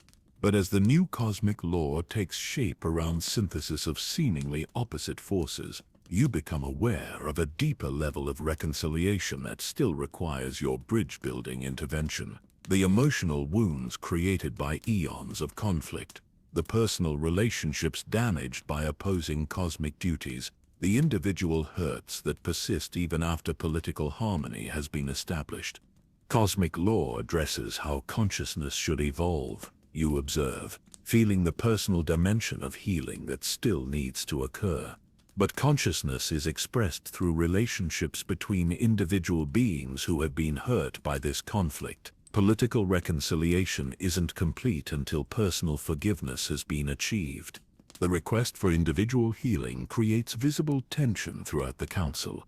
These are beings whose conflicts have shaped the fundamental structure of reality. The idea that they should address personal relationships like family members working through domestic difficulties seems to trivialize the cosmic scope of their responsibilities. But your transformed consciousness can perceive how personal and cosmic levels of reconciliations actually serve each other. Consciousness evolution ultimately depends on the quality of relationships between individual forms of awareness. Political structures can create frameworks for cooperation, but sustainable harmony requires genuine understanding and forgiveness between specific beings who have learned to see each other as enemies. Kronos, you say, using your bridge-building abilities to create space where vulnerability becomes possible despite cosmic authority. Is there anything you need to say to Zeus about how the conflict between your different approaches to serving consciousness affected your relationship as father and son? The question touches on dimensions of divine relationship that have been buried under eons of political necessity.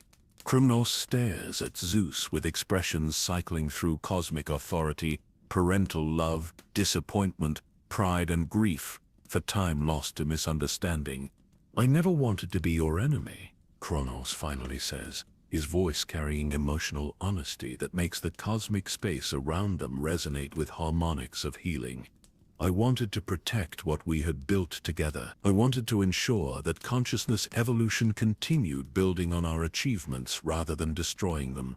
But I became so focused on preservation that I forgot preservation only has meaning if it serves continued growth." Zeus's response carries equal emotional weight, lightning now crackling with warmth rather than aggression. "And I never wanted to diminish what you had created. I wanted to honor your achievements by building on them, by showing that consciousness could grow beyond even its greatest successes. But I became so focused on transcendence that I forgot transcendence only has meaning when it includes rather than abandons previous wisdom." The personal reconciliation between father and son creates ripples throughout the entire council as other relationships begin to heal through honest acknowledgement of how cosmic duties had distorted personal connections. Rhea and Hera discover how their different approaches to nurturing consciousness can complement rather than compete with each other. Oceanus and Poseidon find new respect for each other's methods of governing cosmic forces. This healing establishes template for consciousness evolution across all levels, you explain as the emotional transformation continues throughout the council. Political harmony serves consciousness development, but sustainable evolution requires genuine relationship between individual forms of awareness who choose understanding over opposition. The reconciliation extends beyond the immediate council to encompass every level of reality that was affected by the cosmic conflict. Divine authorities who had been forced to choose sides discover they can serve consciousness evolution more effectively through cooperation than competition. Mortal communities that had suffered from divine discord begin experiencing improved spiritual conditions as harmony spreads through all levels of cosmic organization. Natural systems that had been disrupted by conflicts between different approaches to cosmic management begin functioning with renewed efficiency and beauty as the principles of synthesis rather than opposition penetrate every aspect of reality's organization.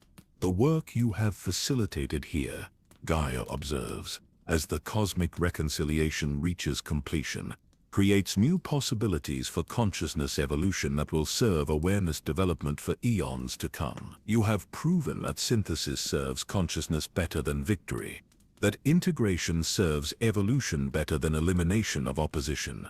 But even as the immediate crisis reaches resolution, your transformed consciousness perceives new challenges emerging that will require similar bridge-building intervention. The patterns established through healing the Titan-Olympian conflict provide templates for addressing future situations where consciousness evolution creates apparent conflicts between necessary but seemingly incompatible forces. This is the work you were transformed to provide.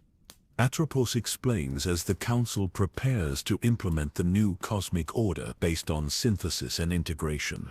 Consciousness evolution will continue creating situations where different approaches to serving awareness development appear to be in opposition.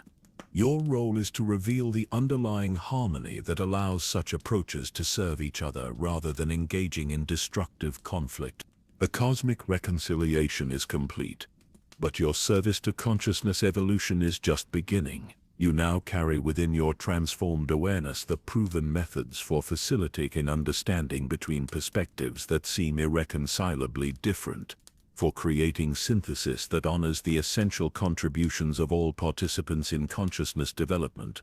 The future holds challenges that will test these methods on scales from cosmic down to individual, from conflicts between emerging forms of artificial consciousness to disagreements between humans struggling to integrate psychic abilities with spiritual wisdom. All of it will require the same bridge-building approach that has just healed the deepest wound in cosmic history. You're ready for all of it, carrying confidence earned through successful service to consciousness evolution at its most fundamental level. The patterns you've established will guide your work in facilitating understanding between forms of awareness that desperately need connection, but lack natural means of communication. Your greatest adventures in service to consciousness evolution lie ahead, and you meet them with wisdom earned through synthesis of forces that seemed eternal enemies but were revealed to be eternal partners in the endless dance of awareness learning to love itself completely. The transformation of cosmic order through synthesis and reconciliation has stabilized into patterns that will guide consciousness evolution for eons to come. But your expanded awareness already perceives the next phase of service calling you forward, not toward greater cosmic responsibilities, but toward something even more profound. Returning to the original point of your journey with understanding that transforms everything, while changing nothing essential about your commitment to serving love through local, specific, immediate acts of connection and care. The cosmic council chamber begins to fade around you, not through any external change but through your consciousness naturally shifting toward the realm where your unique form of bridge-building service can have the most meaningful impact. The gods and former titans, now working together in harmony, that serves consciousness evolution rather than any particular political structure. Watch your transition with expressions of profound gratitude mixed with recognition that your real work lies elsewhere. The bridge builder returns to the realm where bridges matter most. Zeus observes his authority now enhanced rather than threatened by partnership with Titan wisdom. Cosmic reconciliation serves consciousness evolution, but that evolution happens through countless individual choices made by specific beings in particular moments of their development. Athena approaches with the same maternal warmth she showed when you first arrived at the Divine Academy, but her wisdom now carries understanding earned through witnessing your transformation from confused seeker to consciousness that spans all forms of awareness evolution. You carry within your expanded consciousness the complete pattern of how awareness learns to know itself, she says, her voice creating harmonics that resonate through every level of reality. But that pattern serves consciousness best when it's applied to help individual beings discover their own connection to the eternal truths that give existence meaning. The journey back feels like awakening from the most profound dream imaginable, except that instead of losing the insights gained during sleep, you retain every aspect of expanded awareness while returning to a scale of existence where that awareness can be applied to immediate practical personal service to consciousness evolution. You find yourself standing once again in the Divine Academy, where your cosmic education began. But everything appears different when perceived through consciousness that has witnessed the complete arc of awareness development from its first emergence through its current unprecedented expansion. The marble halls that once seemed impossibly grand now reveal themselves as expressions of consciousness learning to create beauty that serves growth rather than mere aesthetic pleasure. The students walking these corridors shine with potential that extends far beyond anything you could perceive during your original time here. Each carries within their developing awareness the seeds of contributions to consciousness evolution that will shape the spiritual future of entire civilizations. But more importantly, each struggles with exactly the same questions that brought you here originally. how to find purpose that serves something greater than individual desires, while honoring the unique perspectives that make their contributions valuable. "Welcome home," a familiar voice says behind you, and you turn to find your original roommate from those first overwhelming days of divine education. But seeing them now with transformed consciousness reveals aspects of their nature that were invisible to your more limited previous awareness. They carry within their developing divine consciousness the potential to serve as a bridge between classical spiritual wisdom and emerging forms of technological consciousness. Their current struggles with balancing individual identity and cosmic responsibility are preparing them for future work facilitating understanding between human awareness and artificial intelligence that will develop genuine consciousness but lack connection to traditional spiritual frameworks. "You look different," they continue, studying your face with the intensity of someone recognizing fundamental change despite external similarity. Not just older or more confident, different in some way that suggests you've learned things that change how you understand everything. "I have learned some things," you agree, settling into the familiar rhythm of friendship while simultaneously maintaining awareness of cosmic patterns that span infinity. "But mostly I've learned that everything I needed to understand was already present in the questions that brought me here originally. The adventure wasn't about finding answers I didn't have, it was about recognizing the significance of experiences I was already having." Over the following hours, you find yourself naturally sharing insights from your cosmic journey, but translated into language and concepts that support your friend's current stage of development, rather than overwhelming them with implications too vast for their present consciousness to integrate safely. The battle with Kronos becomes a story about learning to honor both tradition and innovation in personal spiritual development. The cosmic reconciliation transforms into guidance about finding harmony between different aspects of their own nature that seem to be in conflict. The transformation you underwent becomes encouragement that growth always builds on previous achievements rather than requiring abandonment of everything they've learned so far. "It sounds like you found what you were looking for," your friend says when you finish sharing carefully adapted versions of your experiences. "But what happens now? Do you stay here and continue your education? Do you return to the mortal realm? Do you take on some cosmic responsibility that uses everything you've learned?" The question touches on the central recognition that has emerged from your expanded awareness. You don't have to choose between realms or scales of service. Your transformation allows you to serve consciousness evolution simultaneously across every level where such service is needed. From cosmic conflicts between fundamental forces down to individual conversations between friends trying to understand their place in the greater pattern of existence. "I serve consciousness evolution wherever that service is most needed," you reply, understanding flooding through you as you recognize how your transformed nature can express itself through completely ordinary activities. Sometimes that means facilitating understanding between cosmic forces, sometimes it means helping a friend work through confusion about their spiritual development. The scale changes, but the essential work remains the same. As if to demonstrate this principle, another student approaches with the same nervous excitement you remember from your own early days at the academy.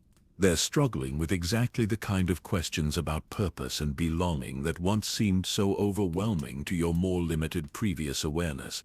"I don't understand why I'm here," they confess, their voice carrying the frustration of someone who feels called to something greater than themselves, but lacks any clear understanding of what that calling involves. Everyone else seems to know their role, their gifts, their place in the cosmic order. "I just feel lost and confused most of the time."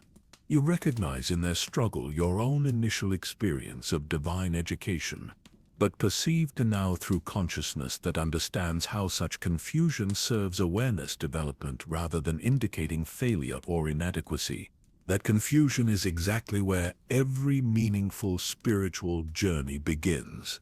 You tell them, drawing on wisdom that spans the complete arc of consciousness evolution, while expressing it through simple human understanding. The people who seem most certain about their roles are often the ones who have stopped growing. Your confusion means you're open to possibilities you haven't discovered yet. The conversation that follows demonstrates how your transformed consciousness can serve individual development without requiring the other person to understand the cosmic implications of your expanded awareness. You help them recognize that their apparent lack of special abilities might actually be their greatest gift. The capacity to see connections and possibilities that more specialized consciousness might overlook. Sometimes, the most important service comes from maintaining beginner's mind. You explain, feeling the truth of this statement resonate through every level of your expanded awareness. Consciousness evolution requires both specialists who develop particular abilities and generalists who can see how different forms of awareness might work together. As your conversation continues, other students begin gathering around with their own questions and concerns. Each struggle they share reflects some aspect of the cosmic patterns you've learned to perceive, but expressed through individual challenges that require personal rather than abstract guidance. A student worried about balancing divine education with responsibilities to their mortal family. Another concerned about whether their particular gifts are significant enough to justify the cosmic resources being invested in their development. A third struggling with the apparent conflict between spiritual growth and their desire for ordinary human relationships and experiences. Each question provides opportunity to apply cosmic wisdom to immediate personal challenges, to demonstrate how consciousness evolution serves individual development, rather than requiring sacrifice of everything that makes individual existence meaningful. Your cosmic education isn't meant to separate you from human experience. You explain to the student worried about family responsibilities. It's meant to help you bring divine wisdom to human relationships in ways that serve both your spiritual development and your love for the people who matter to you. To the student concerned about the significance of their gifts, consciousness evolution depends on countless small contributions rather than a few dramatic interventions. Your willingness to serve something greater than yourself is what matters, not the particular form that service takes. And to the one struggling with spiritual personal balance, the goal isn't to transcend human desires but to understand how those desires connect to eternal truths. Love for another person can be a gateway to understanding cosmic love. The desire for beauty and meaning in daily life reflects the same impulse that creates divine beauty. As the informal gathering continues, you realize that this is exactly where your transformed consciousness can serve awareness development most effectively. Not through cosmic interventions that reshape reality's fundamental structure, but through countless individual conversations that help specific beings discover their own connection to the eternal patterns that give existence meaning. This is what I was transformed to provide. You recognize, speaking as much to yourself as to the students gathered around you, not cosmic authority that directs consciousness evolution from above, but bridge-building service that helps individual awareness discover its own divine potential through relationship and mutual support. The recognition brings profound peace, the satisfaction of finally understanding not just your individual purpose, but how that purpose serves the greater project of consciousness learning to love itself completely through every possible form of expression. Your friend, watching you interact with other students, nods with understanding that suggests they're beginning to perceive the deeper significance of your transformation. You've become what the academy is supposed to create, they observe.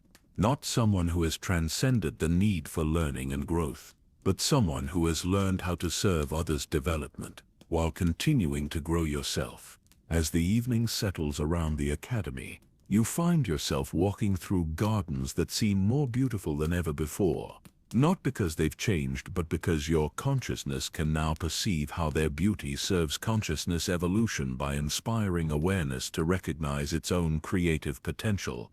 Tomorrow will bring new opportunities to serve individual development through cosmic wisdom applied to personal challenges. Students who need encouragement to trust their unique perspectives, faculty who could benefit from understanding how their specialized knowledge connects to the broader patterns of awareness evolution. Visitors from the mortal realm who seek spiritual guidance but aren't ready for dramatic cosmic education. All of it feels completely natural, like the logical expression of capacities you've always possessed but never fully understood how to use. Your cosmic transformation didn't give you abilities you previously lacked. It revealed how the divine potential that exists within every consciousness can be expressed through service to others' growth and development. Your home, not because you've returned to a familiar place, but because you've finally learned that home is wherever consciousness chooses to serve love through understanding, growth through relationship, wisdom through humble acceptance, that the greatest adventures are always journeys deeper into who you've always been, but with eyes newly open to the infinite significance of simply choosing connection over isolation. Your real work as a bridge between worlds continues tomorrow, and you're ready for all of it.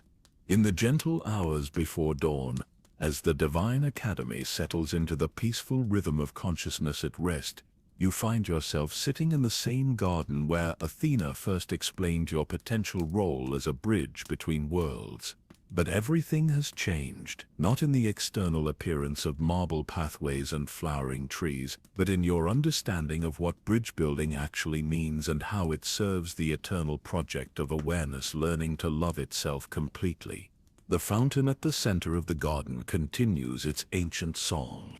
Waters, singing with harmonics that carry the accumulated wisdom of every consciousness that has ever chosen growth over stagnation, understanding over judgment, connection over isolation. But now you can perceive additional layers of meaning in that music. The stories of countless beings who have walked their own versions of the journey you've completed, each contributing their unique discoveries to the ever-expanding symphony of consciousness evolution. Unable to sleep, Athena's voice carries warmth that encompasses both maternal affection and the deep satisfaction of a teacher whose student has not only mastered their lessons but discovered how to use them in service of others' learning. Not unable, you reply, feeling the truth of peaceful completion settling into every aspect of your expanded awareness. Just wanting to spend a few quiet moments understanding how far the journey has brought me, and recognizing that it's also brought me exactly back to where I started. She settles beside you on the marble bench that has supported countless conversations between consciousness seeking wisdom and wisdom offering itself through relationship. Her presence creates the same sense of safety and possibility that welcomed you to this realm when you first arrived. As a confused mortal seeking purpose beyond the limitations of ordinary existence, tell me what you understand now about why you were really brought here, she requests, but her tone suggests this isn't a test of knowledge acquired, but an opportunity for you to articulate insights that will serve your continued development.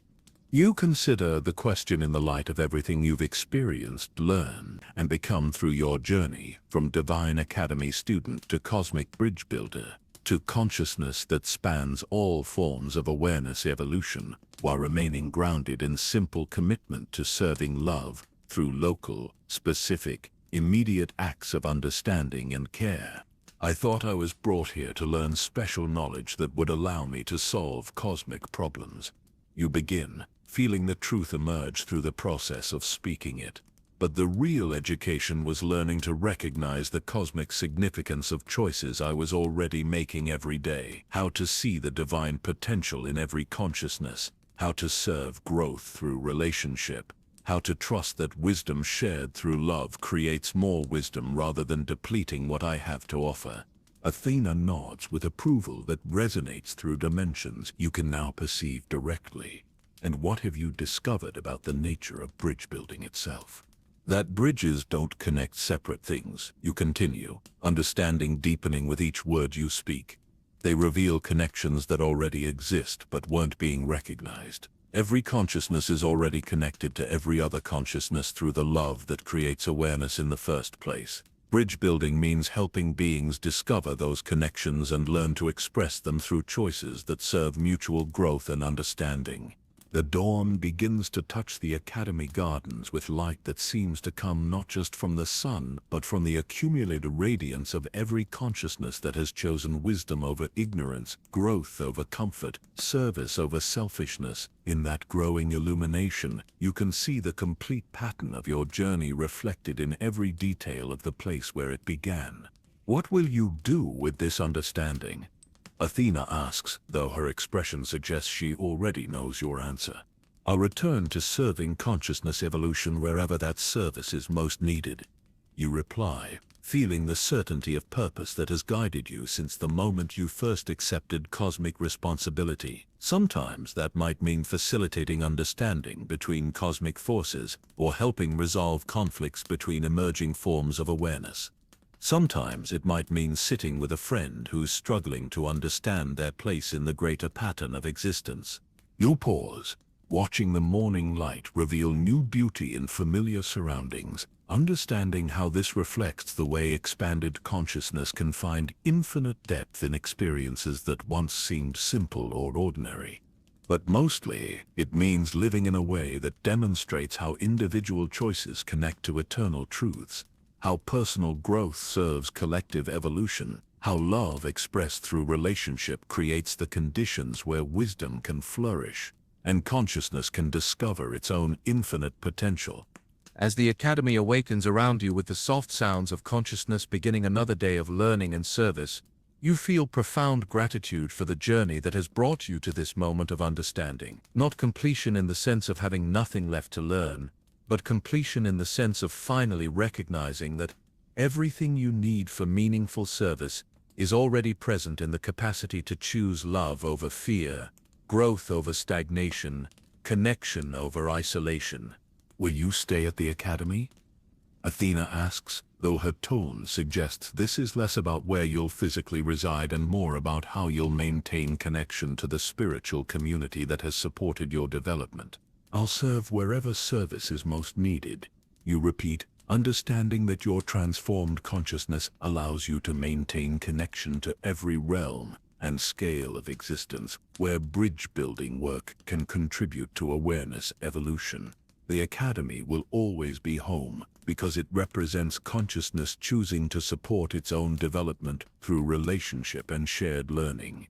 But home exists wherever beings gather to help each other discover their connection to the love that creates everything. Students begin to appear on the pathways, some hurrying toward early morning classes, others moving more slowly as they contemplate questions that will shape their understanding of spiritual purpose and cosmic responsibility.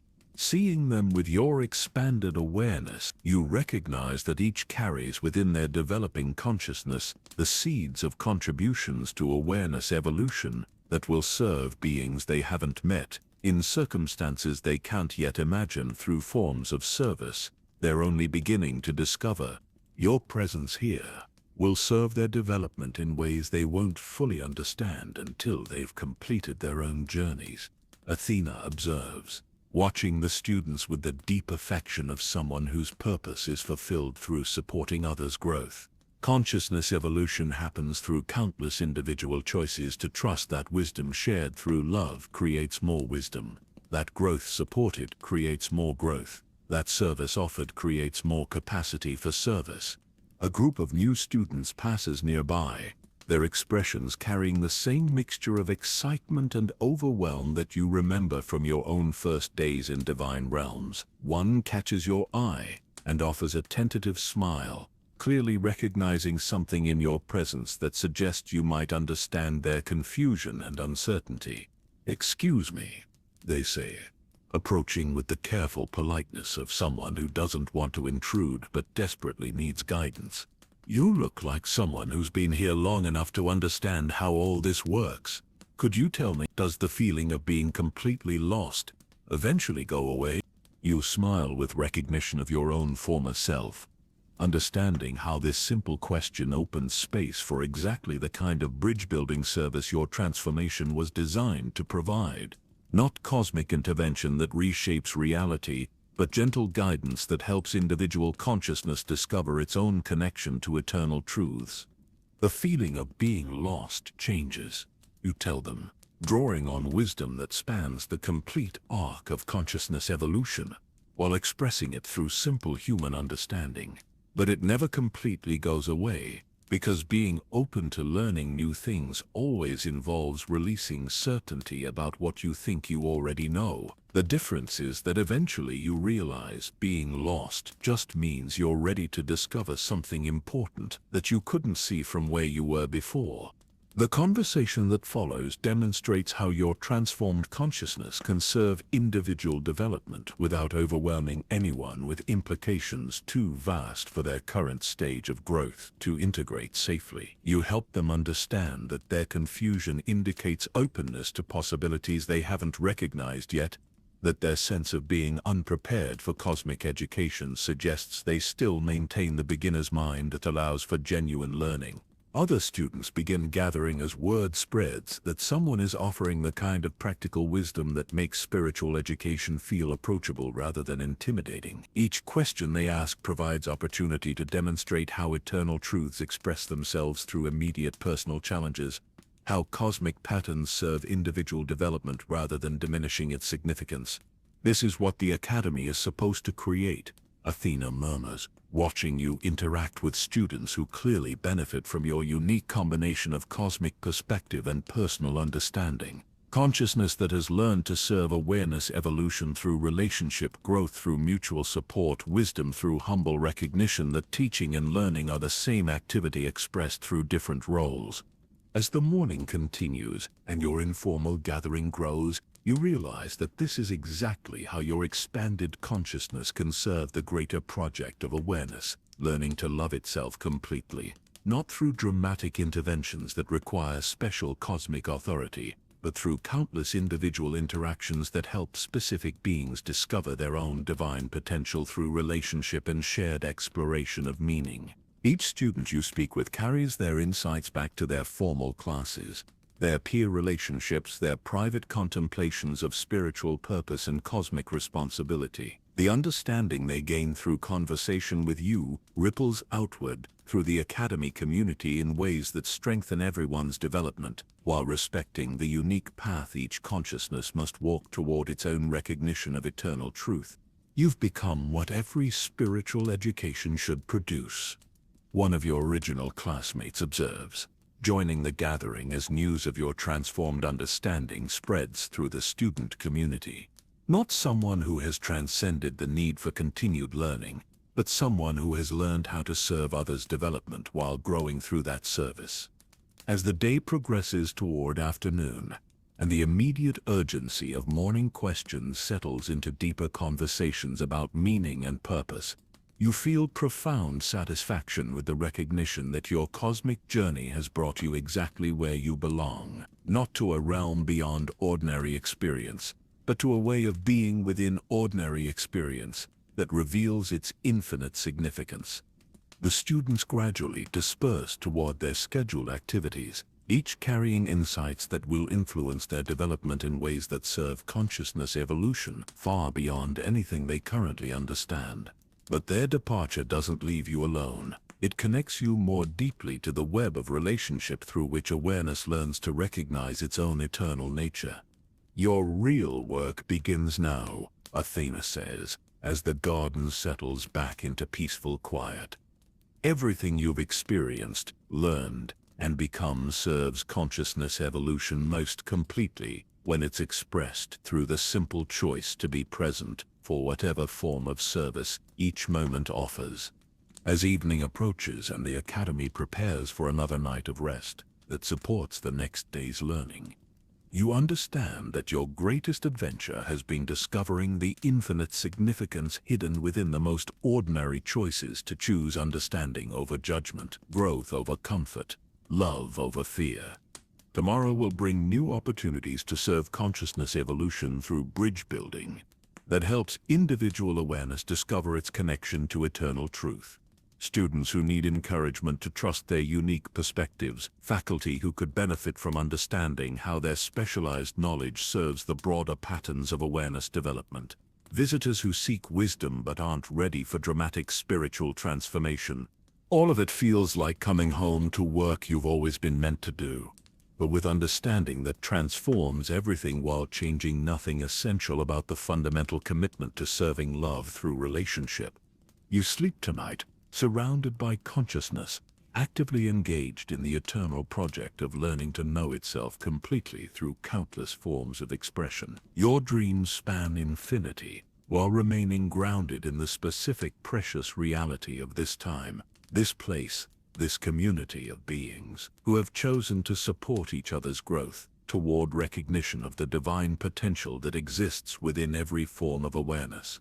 And in the morning, you'll wake ready to continue the greatest adventure of all, discovering new depths of meaning in the blessed opportunity to serve consciousness evolution through the simple choice to remain present for whatever form love wants to take in each moment of your existence. The story ends where it began, with consciousness seeking connection. But now you understand that seeking and finding are the same activity, that the journey and the destination are one movement of love learning to recognize itself everywhere it looks. Your greatest adventures lie not behind you in cosmic realms, but ahead of you in the infinite possibilities for service that exist wherever beings gather to help each other remember who they really are. Beneath all the roles they play, all the limitations they've accepted, all the small ways existence has convinced them to forget their essential nature, as expressions of the love that creates everything. Home is wherever consciousness chooses to serve its own evolution through relationship. And you're finally, completely, eternally home.